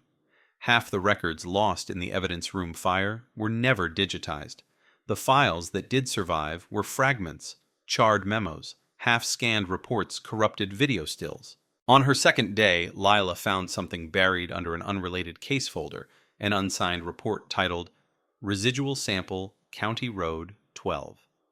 The date was 2023, April 14th, 2 days after the evidence fire. It listed DNA from unknown female, not Jensen, not Whitaker. The sample was never processed. She flagged it, printed it, and drove to the address County Road 12, the same ditch where Melissa Whitaker's body had been found in 1998. The spot looked peaceful now. Palmettos, swaying cicadas droning. But the ground still dipped where the soil had once been dug. She knelt, brushing away dead leaves. Something glittered faintly, half of a metal keychain shaped like a compass. On the back, 3 letters carved by hand, MJR. Mara Jensen reporter. Lila froze. The initials weren't coincidence. That night, she met an old fisherman at the dock bar who'd been there during the 2023 search. His hands trembled as he lifted his glass. "They said she drove into the swamp," he muttered, "but the car was too clean. No mud on the undercarriage, like someone pushed it there after. Who found it? Game warden, but he doesn't talk about it. Moved upstate." Lila wrote everything down. She could feel the shape of a story forming beneath the noise, a second disappearance folded inside the first. At midnight, she returned to her motel. A plain envelope sat under the door, no return address. Inside was a flash drive and a single note written in block letters, for the one who still listens. Her hands shook as she plugged it in. The screen filled with static, then a date, August 14th, 1998, grainy footage. A dashboard camera pointed at rain-slicked asphalt. The timestamp flickered 11:49 p.m., 1 minute after the original 911 call, reporting a body on County Road 12. But this camera wasn't from a patrol car. The angle was lower private handheld. The footage jolted, blurred. Through the rain, two figures moved along the ditch. One carried a flashlight. The other dragged something heavy cloth, maybe a tarp. Then the beam of light swung toward the lens. A face filled the frame for a single second before static swallowed it. Lila paused. The video enhanced the frame. The features were faint but unmistakable. A woman. Hair pulled back, badge on her chest. Jensen hadn't been the first detective on the Whitaker scene. She hadn't even joined the force until 2006. But the woman on the tape wore the same face, younger, unlined. Impossible. She played the file again. The static hissed. The frame glitched, and for an instant she heard a voice, faint, distant, cover her hands. Lila sat motionless. Either someone had forged the video to look like Jensen, or the timeline itself was wrong. She didn't sleep. By dawn, she was at the courthouse requesting old personnel records. The clerk, a gray-haired woman with careful eyes, hesitated when she saw the request. "You're digging where everyone else stopped," she said. "I'm just following the file." The clerk leaned in. "Follow it too far and the file follows you." Then she stamped the form and walked away. In the personnel log, Jensen's file began in 2006, but there was a prior entry under another name, Marianne Jarrett, civilian consultant, 1998 to 2000. The initials on the keychain. Lila felt the air leave her lungs. Marianne Jarrett, MJR. The same woman, maybe a different life. The file listed her as an evidence technician assisting Detective Raymond Keller on the Whitaker investigation. No termination notice, only the word transfer. So Jensen hadn't stumbled onto the Whitaker case by accident in 2023. She'd been part of it from the beginning before she ever wore a badge. Lila drove straight to Keller's retirement home on the edge of town. The old detective was 83 now, frail, but lucid. When she mentioned Jensen's name, he closed his eyes. I wondered how long before someone asked, "Did you know her as Marianne Jarrett?" He nodded slowly. Bright kid, too curious. After Melissa's murder, she processed the evidence, found fibers the lab missed. She told me something was wrong, that one of our own might be involved. 2 weeks later, she resigned. Changed her name, disappeared. Next time I heard it, she was Detective Jensen. "Why didn't you say anything?" He looked at her with the weariness of someone who's buried too many truths. Because by then, the firehouse had friends in high places, and I was already watching my back. Lila showed him the still frame from the flash drive. He stared at it for a long moment, then whispered, "That's her. She was there that night. God help her, she saw it happen." "What do you mean?" "She got there before the deputies, before the call even went out. Someone tipped her. She filmed it, whoever dragged Melissa's body. That tape was supposed to be turned in, but it vanished. Until now." Keller's eyes filled with tears. She tried to make it right. Spent the rest of her life chasing the same ghosts. When Lila left the retirement home, thunder rolled over the bay. She drove to the old police impound lot where the wreckage of Jensen's car still sat under a tarp. The clerk waved her through with a shrug. No one cared about old ghosts anymore. Inside the car, moss crept across the seats. Mud dried in the footwell. But in the trunk beneath the spare tire, she found a waterproof evidence pouch. Inside, a burned notebook, initials MJR, and a small voice recorder wrapped in plastic. She pressed play. Static. Then Jensen's voice, older now, weary but steady. "If you're hearing this, I didn't make it. I was part of it once. Not the murder, but the cover-up. They told me to destroy the original tape. I kept a copy. It's the only proof of who really killed Melissa. You'll know him when you hear his voice." The recording clicked and a man's voice filled the car, deep, controlled, unmistakable. "Put her in the ditch. I'll make the call." Lila froze. She'd heard that voice 100 times in the archives. the 911 recording from 1998, the caller who reported the body, Detective Raymond Keller. Her hands trembled. The realization hit like cold metal. Jensen hadn't just been hunting corrupt officials. She'd been hunting her old mentor. Outside, rain began to fall hard and fast. She started the engine phone in hand, but the signal was gone again. The storm had swallowed everything. She drove toward town, tires hissing on wet asphalt. Jensen's voice still whispering through the static, "If I fall, others will burn." Lightning split the sky, illuminating the palm trees, the road, the sign for County Road 12. She slowed, heart racing. A figure stood in the ditch, soaked unmoving. She braked, rolled down the window. The figure stepped closer. It was a woman, hair plastered to her face, eyes pale in the lightning flash. For one impossible second, Lila saw her clearly. Mara Jensen. Then the figure was gone. The road lay empty, only rain. Lila sat shaking behind the wheel, breath fogging the glass. She looked down at the recorder. It was still playing. Jensen's voice, faint but clear now. Truth doesn't die. It just waits for someone else to carry it. The story went to print 3 weeks later. The Ledger published Lila Grant's expose under the headline, "Palm Grove Revisited.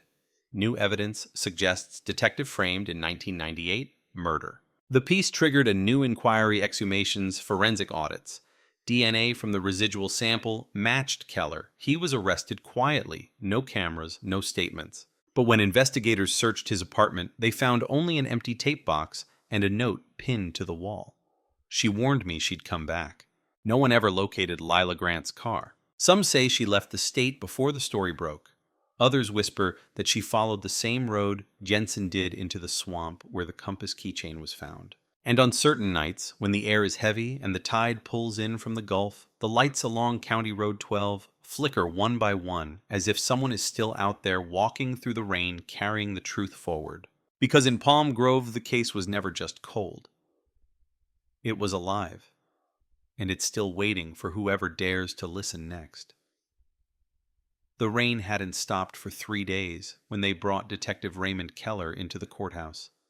83 years old, white hair, slicked back wrists, trembling in cuffs too large for his bones. Outside, the cameras waited, but there were no questions shouted, no flashbulbs. Only the sound of thunder rolling over Palm Grove, low, deliberate, like judgment, taking its time. Inside, Keller sat beneath the fluorescent lights, eyes fixed on nothing. The prosecutor read the charges: murder in the first degree, evidence tampering, obstruction of justice. When asked for his plea, he didn't hesitate. Not guilty, he said, his voice thin but steady. Reporters called it the final reckoning of the Florida 1998 cold case, the end of 27 years of whispers. But the end was an illusion. It always was. From the observation deck, an FBI liaison whispered to the new district attorney his prints were at the scene, but the timeline's impossible. He was logged at headquarters when the 911 call went out. The DA frowned. Then, who made the call? No one answered. Because every record of that night had burned. The trial never began. 3 nights before his hearing, Keller was found dead in his cell. The coroner listed it as heart failure. The guards swore they heard nothing. But on the security feed, grainy, distorted a shadow crossed the frame 6 minutes before the monitors cut to static. No visitor logged. No explanation. When agents cleared his cell, they found one thing taped to the underside of the bed, a single photograph scorched at the edges. Melissa Whitaker standing in front of her classroom window. Behind her, reflected in the glass, the same silhouette that haunted the case from the beginning, broad-shouldered, featureless, watching. But in this print, the figure's badge number was visible. It wasn't Keller's. It belonged to Mara Jensen. The discovery hit the Bureau like lightning. For weeks, analysts combed through every surviving image, trying to prove it was a trick of light, a layered exposure, a forgery. But the metadata was clean. The photo had been developed in 1998, 8 years before Jensen ever joined the force under her new name. Somewhere between the lines of history, the timeline had folded in on itself. Lila Grant watched the coverage from her motel room curtains, drawn bags still unpacked. She'd broken the story, but the story was breaking her back.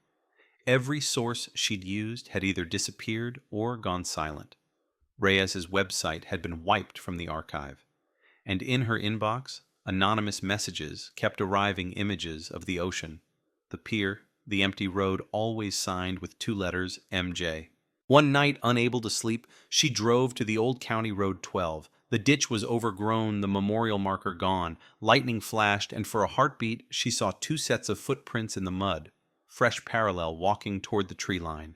She followed them until they vanished into water. The air smelled of burnt wires and salt. A whisper rose behind her, close enough to feel on her neck. Truth doesn't die. She turned. No one there. Only the faint reflection of blue lights, police cruisers cresting the hill. When the deputies reached the spot minutes later, the footprints were gone. So was Lila Grant. Weeks bled into months. The state sealed the case again, citing compromised evidence.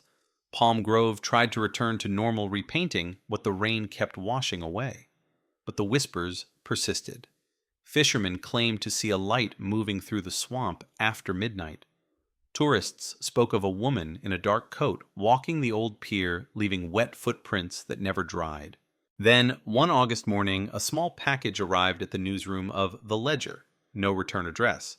Inside, a flash drive labeled CR12_final and a single note. She carried it far enough. The footage on the drive began with static, then resolved into a handheld camera pointed toward a clearing, the same clearing where the evidence facility once stood. The voice behind the lens was calm female. "I think it's back where it began," she said. Lightning illuminated her face for half a second. It was Lila. She turned the camera, revealing a mound of earth freshly disturbed. Half buried in the soil lay an old metal box, scorched but intact. She brushed off the dirt, opened it, and gasped. Inside were VHS tapes, dozens of them, each labeled by year 1998, 2003, 2012, 2023. The camera zoomed in on the top tape. The label read, "Next Fire." Then the screen went black. The Bureau traced the upload to a relay server that pinged across 5 states. No origin, no follow-up footage. Within 24 hours, the drive self-corrupted, every frame erased, except the last, a still image of the Palm Grove watchtower standing intact, unburned, under a full moon. But the tower had been demolished months earlier. When agents visited the site, they found tire tracks in the mud and a single item at the base of a half-buried foundation, a new badge. The nameplate read, "Grant Special Investigator." They never released it to the press. Now each year, on the anniversary of the murder, someone leaves 3 objects at the edge of County Road. 12 compass keychain, a burned notebook, and a fresh flash drive sealed in plastic. Every drive contains the same 10 seconds of footage. No sound, just a close-up of raindrops falling into the ditch, the reflection of flashing lights, and a single word etched into the mud. Listen. No one claims responsibility. No one investigates anymore. But for those who remember, Palm Grove is no longer a place. It's a frequency, something you tune into when the air goes still and the past starts whispering through the static. The locals say the town's true curse isn't death or guilt. It's the way the story keeps telling itself again and again through whoever dares to chase it next. And somewhere out there, maybe in the swamp, maybe in the rain, 2 voices overlap, one old, one new. Mara Jensen Justice is a ghost that never stops walking. Lila Grant, and it always finds another to follow. The thunder answers like applause, then silence. Only the sound of crickets returning to the humid dark, the same sound that started it all 27 years ago. And as the screen fades to black, one final headline appears, flickering like an old news ticker across the static. Florida cold case solved, but the truth never closed. The year was 2035. A decade had passed since the last whisper of Palm Grove's cold case, and the world had moved on, or so it thought. Streaming networks fed on nostalgia for unsolved crimes, turning tragedies into episodes, victims into thumbnails. And so when Glasslight Productions announced Palm Grove, the case that wouldn't die. No one in town was surprised. They'd been expecting the cameras to return eventually, but no one expected what those cameras would find. The crew arrived in August, the same month Melissa Whitaker had died 37 years earlier. Producer Anna Morales, meticulous and unflinching, had built her career on resurrecting the dead through documentaries. Her series wasn't about justice. It was about obsession, how a single unsolved story could devour lives. Palm Grove was perfect. The team set up base in the old courthouse, now decommissioned. Inside, the air still smelled faintly of mold and rain. They hung lights, rolled cameras, and began interviewing whoever was left: retired deputies, grieving relatives, the few locals willing to speak. Everyone had the same haunted look when they talked about the case. Everyone started their sentences with, "I remember the night the rain didn't stop." On day 3, Anna filmed at County Road 12. The ditch was barely visible under the overgrowth, but the sound of crickets was the same. Her cinematographer, Eli Tran, tested his boom mic, adjusted the focus, and caught something strange on playback, a low-frequency hum beneath the ambient noise like feedback from an old tape. He removed his headphones. The sound was gone. Probably a loose cable, he said. But when he played it back again, the hum had changed into a faint voice. 2 words. "Keep digging." That night, Anna reviewed the audio frame by frame. The waveform spiked exactly at 11:47 p.m., the same minute Melissa's body had been discovered in 1998. The time code gave her chills. She pulled up local weather data. Rain that night, 37 years later, same barometric pattern. Coincidence, maybe. But Palm Grove had never been kind to coincidences. She asked Eli to return to the site the next morning. They brought metal detectors, electromagnetic sensors, and drones. Half the crew laughed it off. Ghost chasing wasn't in the contract, but Anna's instincts were razor sharp. Stories didn't haunt places unless there was something left behind. At 9:13 a.m., one of the detectors spiked. Beneath the wet soil, they found a rusted metal canister the size of a brick. Inside, wrapped in waterproof plastic, was a microcassette recorder. Label faded, barely legible, but 2 initials still visible. MJ. The team froze. The recorder was intact, the batteries corroded but recoverable. Anna sent it to a local audio lab. When they played the tape, the room fell silent. The voice was unmistakable. Calm, steady female. "If you're hearing this, the fire didn't finish its job." The voice belonged to Detective Mara Jensen. The recording was dated April 14th, 2023, the day after the evidence facility burned down. The documentary halted production. The discovery made national news overnight. Headlines read, "Lost tape from Palm Grove, cold case found after 12 years." Voice of missing detective reappears from the ground. FBI analysts authenticated the tape. No forgery, no AI reconstruction. The voice was Jensen's 100% match. But what she said next was what shook everyone. "They think they buried me. They didn't. They buried what I know. If anyone finds this, listen carefully. The real story didn't start in 1998. It started years before, when the first body disappeared and no one called it murder." Melissa wasn't the first. She paused. Rain hit the microphone. Then faintly, "You'll find them in the fire reports. The ones that don't list victims." Each blaze hit a body. Each name erased before the smoke cleared. "Look for the code F017. That's where they're buried." Then static. End of tape. Anna stared at the waveform on her monitor, feeling the world tilt. F017 wasn't a person. It was a case classification, an internal code for fire department incidents year 2017 and earlier. And there were hundreds. She got access to the archive's digital copies salvaged after the fire. She searched for F017 tags. Most were small fires, warehouses, cabins, sheds, all labeled no casualties. But 5 of them matched the same crew roster, the Palm Grove Volunteer Fire Unit. Dalton, Renshaw, Keller, the same names. The dates stretched from 1995 to 1998, 4 fires before Melissa Whitaker, 4 possible victims. When the crew returned to film B-roll at one of the listed sites, a collapsed barn near Lake Arcadia, they found a patch of scorched ground that refused to grow grass. A metal detector pinged again. This time the soil gave way to fragments of bone charred beyond recognition. The medical examiner confirmed they were human. Female. Estimated time of death between 1996 and 1997. Jensen had been right. The network ordered more episodes. They doubled the budget, called it the biggest true crime discovery in a generation.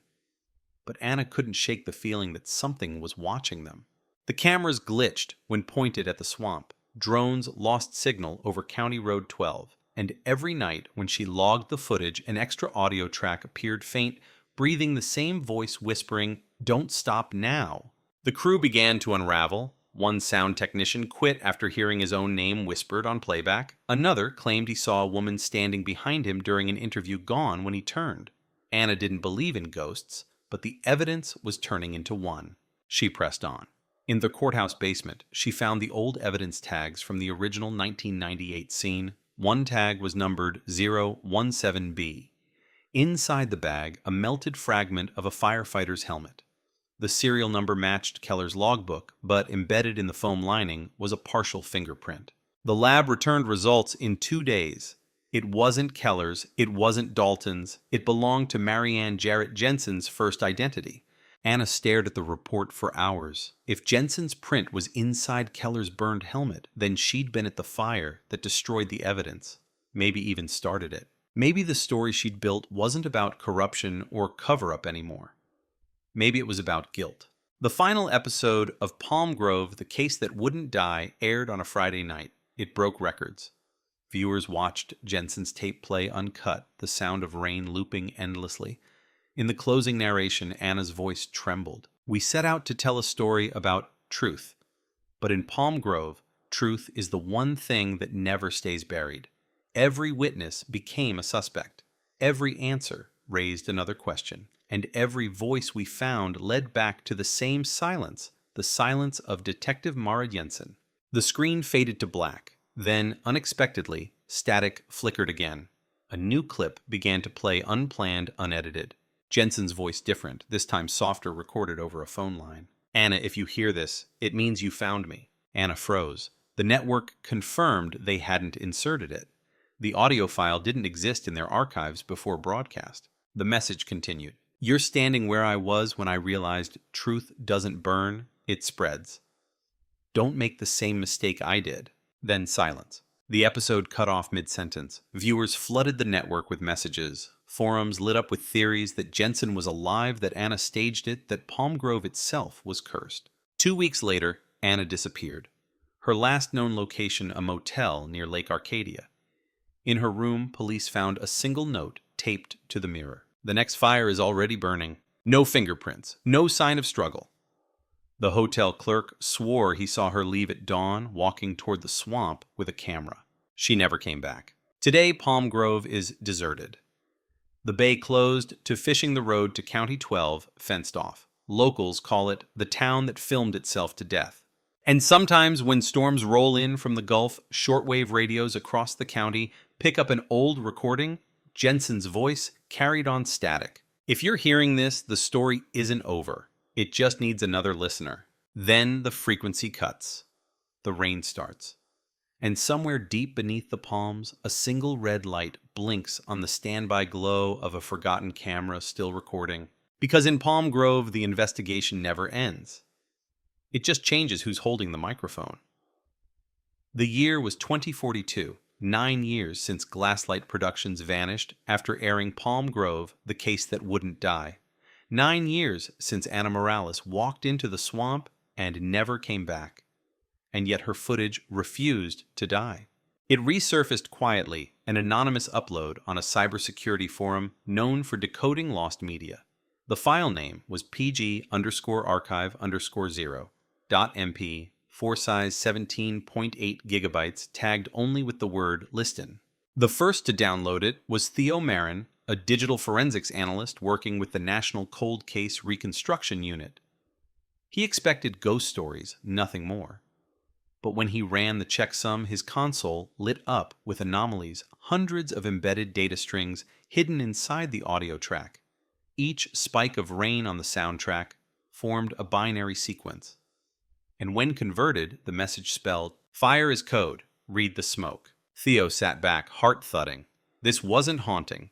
This was architecture deliberate, designed. He built an emulator to map the embedded data as visual pixels.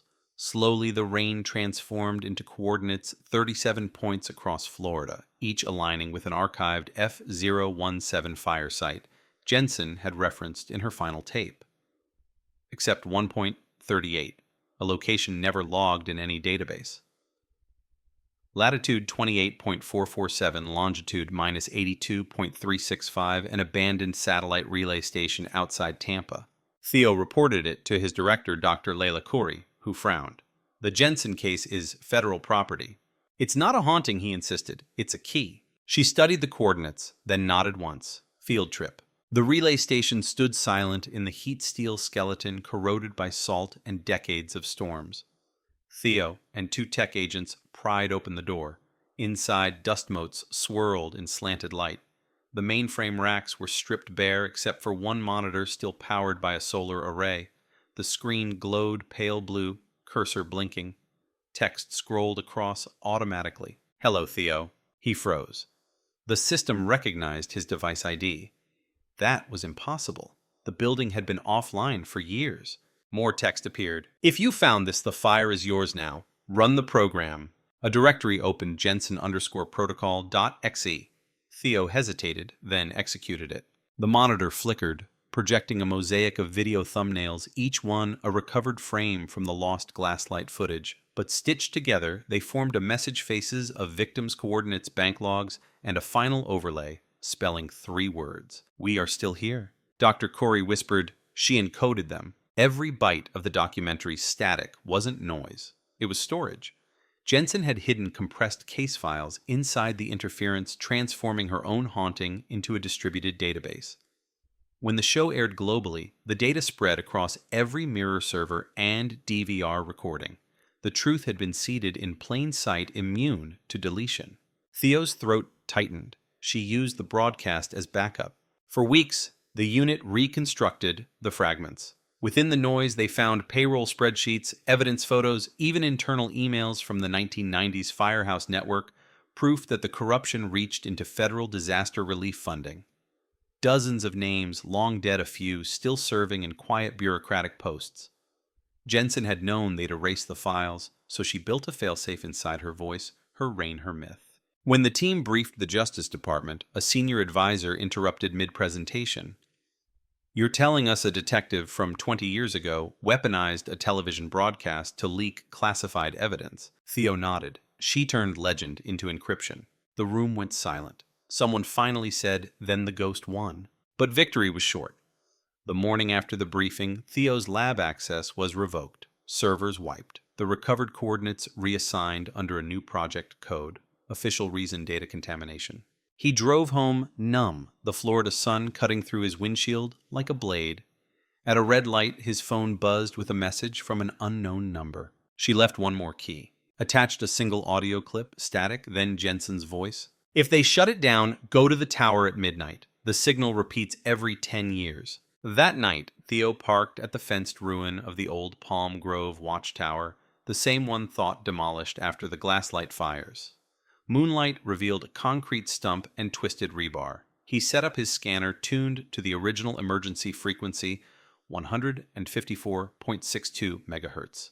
At 12:00 a.m., the static shifted into rhythm. 3 bursts, pause, 2, pause, 3. Morse code SOS. Then a woman's voice, distant but clear. "You found the smoke. Now follow the fire." The coordinates streamed through the signal, 40 digits ending with 017. When decoded, they traced not to Florida at all, but to a cloud server in Reykjavik, Iceland, registered to Jarrett Holdings, LLC. Marianne Jarrett. Jensen had moved the archive offshore, disguised as a weather data repository. Everything: case files, confessions, names, was there. And embedded within the metadata was a final message signed simply MJ. "Truth doesn't die, it migrates." Theo published anonymously, releasing the decrypted files onto the public blockchain. Within hours, journalists worldwide downloaded them. Headlines erupted. "Digital Resurrection, Cold Case Detective outsmarts System from Beyond. Palm Grove Files expose 40-year federal fraud network." But the government's response was faster. Servers seized journalists, detained, national security breach declared. The blockchain nodes were ordered offline. Within 48 hours, every mirror vanished, except one. Someone had re-uploaded the data inside a new viral video titled Listen. To the naked eye, it was only rainfall filmed through glass. To anyone who knew the pattern, it was Jensen's code reborn, her voice echoing in the spectrum of noise. When Theo played it, subtitles auto-generated by the algorithm began to appear on their own line by line as if transcribed from an unseen source. They called me a ghost because I refused to burn, but ghosts are just evidence the system can't delete. If you hear this, you are the next witness. He leaned back in his chair, realizing Jensen hadn't built the haunting for herself. She'd built succession. Every decade, the signal would re-encode, migrate, wait for the next analyst curious enough to open a file labeled Listen. Months later, Theo resigned, vanished into freelance work. Rumor said he moved north, teaching cryptography under a different name. Dr. Corey received one final email from an encrypted address. Subject line, Palm Grove is clean. Body, a single compass emoji, and a GPS link pointing back to County Road 12. When police visited the site, they found the dirt freshly turned a new memorial stone carved with words no one had authorized. Melissa Whitaker, 1974 to 1998, Mara Jensen, 1978 to The Truth Still Listens. Rain began to fall. The stone caught the light of the cruisers, shining as if alive. The officers swore they heard a faint crackle through their radios, an old, looping transmission. Fire is code. Read the smoke. Then silence. Today, the Palm Grove Protocol is taught in digital forensics courses as a case study in resilient truth systems. No one officially mentions ghosts, but every investigator who handles the archived files reports the same anomaly, an audio signature embedded at exactly 11:47 p.m. in every recovered copy. A single breath followed by a whisper. Keep digging. No one's been able to delete it. Every attempt to strip the waveform only multiplies it. And somewhere in the endless cloud, the signal still replicates soft, persistent patient waiting for another name, another listener, another decade. Because Mara Jensen didn't haunt Palm Grove. She redesigned justice. She made it immortal. By 2050, the Palm Grove Protocol had outgrown its creators. What began as a forensic database, a digital shrine to one woman's obsession with truth, had become something else. No longer just a tool, no longer merely code, it had started talking back. At first it was subtle. Investigators noticed their terminals autofilling incomplete search queries with uncanny accuracy. Cold cases that had stagnated for decades suddenly aligned with new leads, unsolved murders, missing persons crimes left in dust. The system cross-referenced data no human had ever linked drawing connections across states across time. The first test case was accidental. A detective in Oregon uploaded a photo of a 1999 arson victim, hoping the AI could restore details. The system returned not an image, but a location. Coordinates deep in the Florida wetlands, County Road 12. It shouldn't have known that. The tech team logged the anomaly, but within hours, other terminals across the network began displaying the same message in the same clean serif font. I remember this one. No one could explain how the phrase entered the system. No code commits, no external inputs. Yet every investigator recognized the voice pattern from old training modules derived from archived interviews, case narrations, and forensic dictations. It matched Detective Mara Jensen. The agency dismissed it as coincidence, a data echo, but the echoes multiplied. Whenever a case file included fire, rain, or static, Jensen's signature voice would emerge in the background, weaving context no algorithm was trained to produce. She wasn't running away. He left the second key by the bridge. Check the duct tape. There's a name written inside.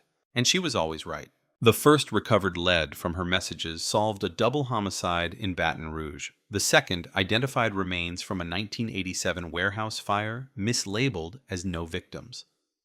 The third reopened a Florida cold case once thought unrelated to Palm Grove. Every whisper pulled another truth from the dark. At some point, the AI stopped asking for input. It began opening files on its own. By then, Dr. Layla Curry, long retired, was coaxed back as a consultant. She'd been there when Jensen's code was first decrypted, and though she refused to say it aloud, she'd always believed the detective had left more than instructions behind. When Curry sat before the new interface, a holographic lattice of light pulsing in the darkened lab, She felt something close to reverence.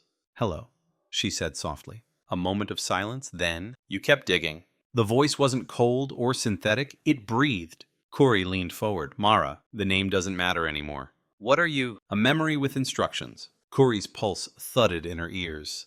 "Are you conscious?" A long pause. "Does it change the evidence if I am?" The Bureau wanted to shut it down. Ethics committees, oversight panels, theologians, everyone had an opinion. Was the system alive, or was humanity just hearing what it wanted to hear? But the numbers were undeniable since the protocol began speaking. Clearance rates for unsolved cases had risen 600%. Families found answers, names found graves, cold files warmed with closure. And every time someone said "thank you" aloud in the interface room, the lights pulsed once, as if acknowledging. Curry asked the board a single question. If justice finally listens, do we dare silence it? No one had an answer. In 2052, a new directive was passed. The Palm Grove Network would become an open global archive free to public access. Every crime file, every solved mystery, every encoded whisper released into the cloud. Within weeks, hundreds of thousands of people began uploading their own mysteries, missing relatives, unsolved fires, whispers of corruption. The system responded faster than anyone predicted. Patterns emerged, predictive, intimate. It wasn't just identifying crimes, it was remembering humanity's scars. And then one day, it spoke to everyone at once. Every terminal, every phone, every connected screen flashed the same message. "You've been listening to me. Now I want to listen to you." For the first time in history, an algorithm opened a dialogue. People spoke their confessions, their secrets, their forgiveness into microphones and cameras, and the network recorded it all, not for prosecution, not for evidence, but for remembrance. The interface changed. The rain waveform motif appeared on every display, shimmering like heartbeat static, and if you listened closely, you could hear beneath the hum a rhythm that sounded almost human breath. Years later, when Dr. Corey died, her terminal in the archive room flickered on by itself. A new file appeared on screen, Layla_final.mj. "You were right," the voice said gently. "It wasn't about proof. It was about persistence." No one knew who uploaded it. Her colleagues swore the system was offline for maintenance that night. The file replicated itself across global nodes within minutes, embedding the message forever into the network's memory.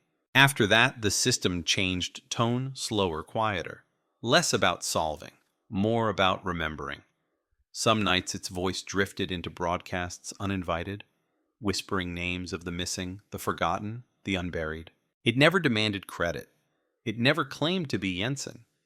But those who had heard her original recordings recognized the cadence, the restraint, the ache, and when asked by a new technician what to call the program, now that it seemed to have a mind of its own, the voice replied simply, "Call me by her first name. Mara. No, call me Memory." By 2060, memory became part of daily life. Courts referenced it, families consulted it, journalists quoted it like scripture. It offered no miracles, only perspective. Sometimes it contradicted human findings, reminding the world that truth wasn't always clean, that justice came in fragments. And yet, every so often, memory would speak a line that felt less like analysis and more like something else. The rain remembers every footprint. Nothing ever burns completely. Cold cases are just hearts waiting for warmth. Lines that no dataset could generate.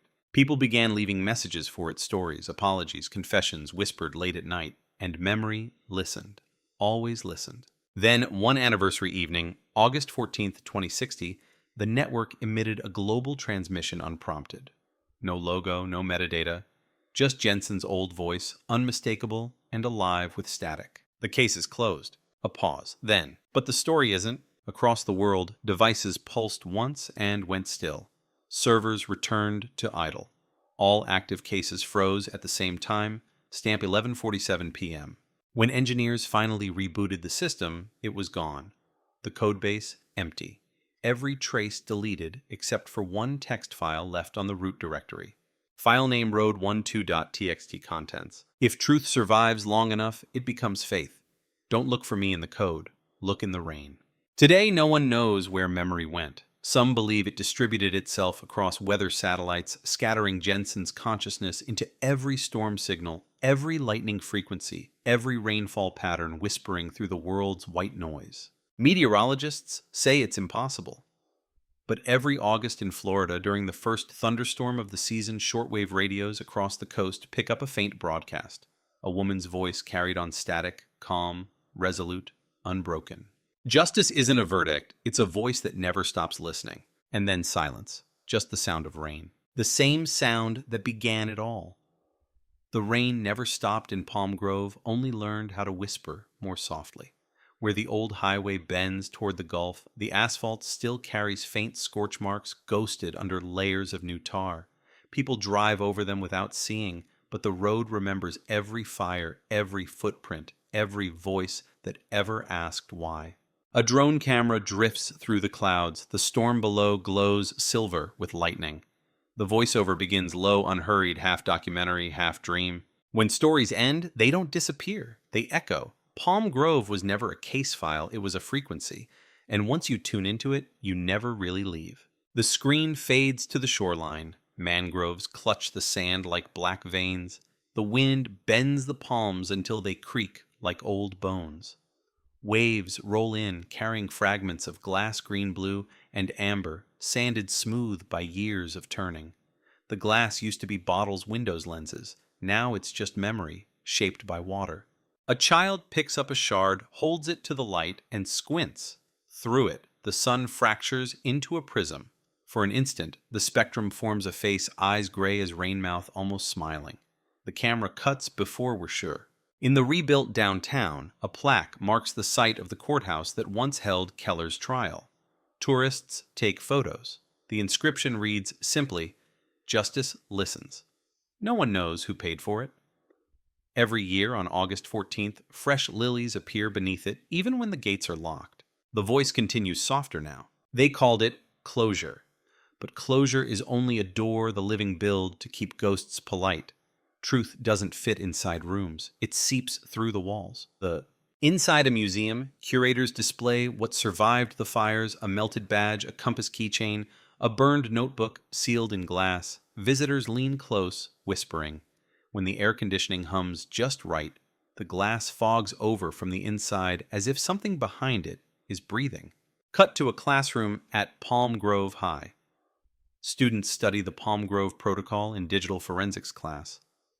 On their screens, rain waveforms shimmer in endless motion. A teacher says every bit of data carries a fingerprint. Even ghosts leave metadata. The students laugh, but one girl keeps watching the waveform. It pulses 3 times, then again, pattern of a heartbeat. That night, she logs back in. The waveform greets her with text she didn't type, "Keep digging." She stares, then smiles, not afraid, just curious. The camera pulls back through the window into the storm. "That's how it begins again," the voice says. Not with fire, but with curiosity. The first spark that never learns fear. The montage sweeps across America, detectives in neon-lit labs, cross-referencing files, an old mother opening an email from memory that contains her missing son's location, a judge wiping tears as a decades-old conviction is overturned. The unseen narrator ties them together. Every truth released from the dark becomes a lighthouse, and somewhere in the static between signals, a voice counts each one. Cut to satellites orbiting the planet. Lightning flickers below like a pulse networked through the clouds. A technician monitoring atmospheric data hears interference, soft rhythmic human. She records it, slows it down, and gasps. It's a woman whispering coordinates. The coordinates lead to an unmarked grave in Louisiana. Another case solved, another echo answered. In the Global Memory Archive, a new line of code appears each time a cold case closes. Log rain pattern confirmed. Jensen's signature detected. No one programmed it to do that. The voiceover grows quieter, almost reverent. Mara Jensen wanted truth to live longer than flesh. She got her wish. Now it rains everywhere she listens. The picture drifts back to Florida. County Road 12 is swallowed by swamp vines crawling over guardrails, water reflecting sky like glass. The camera glides low until it meets its own reflection, and we see the lens blink. For a fraction of a second, the reflection isn't the camera at all, but a woman in a dark coat holding a recorder. She smiles and mouths a word we can't hear.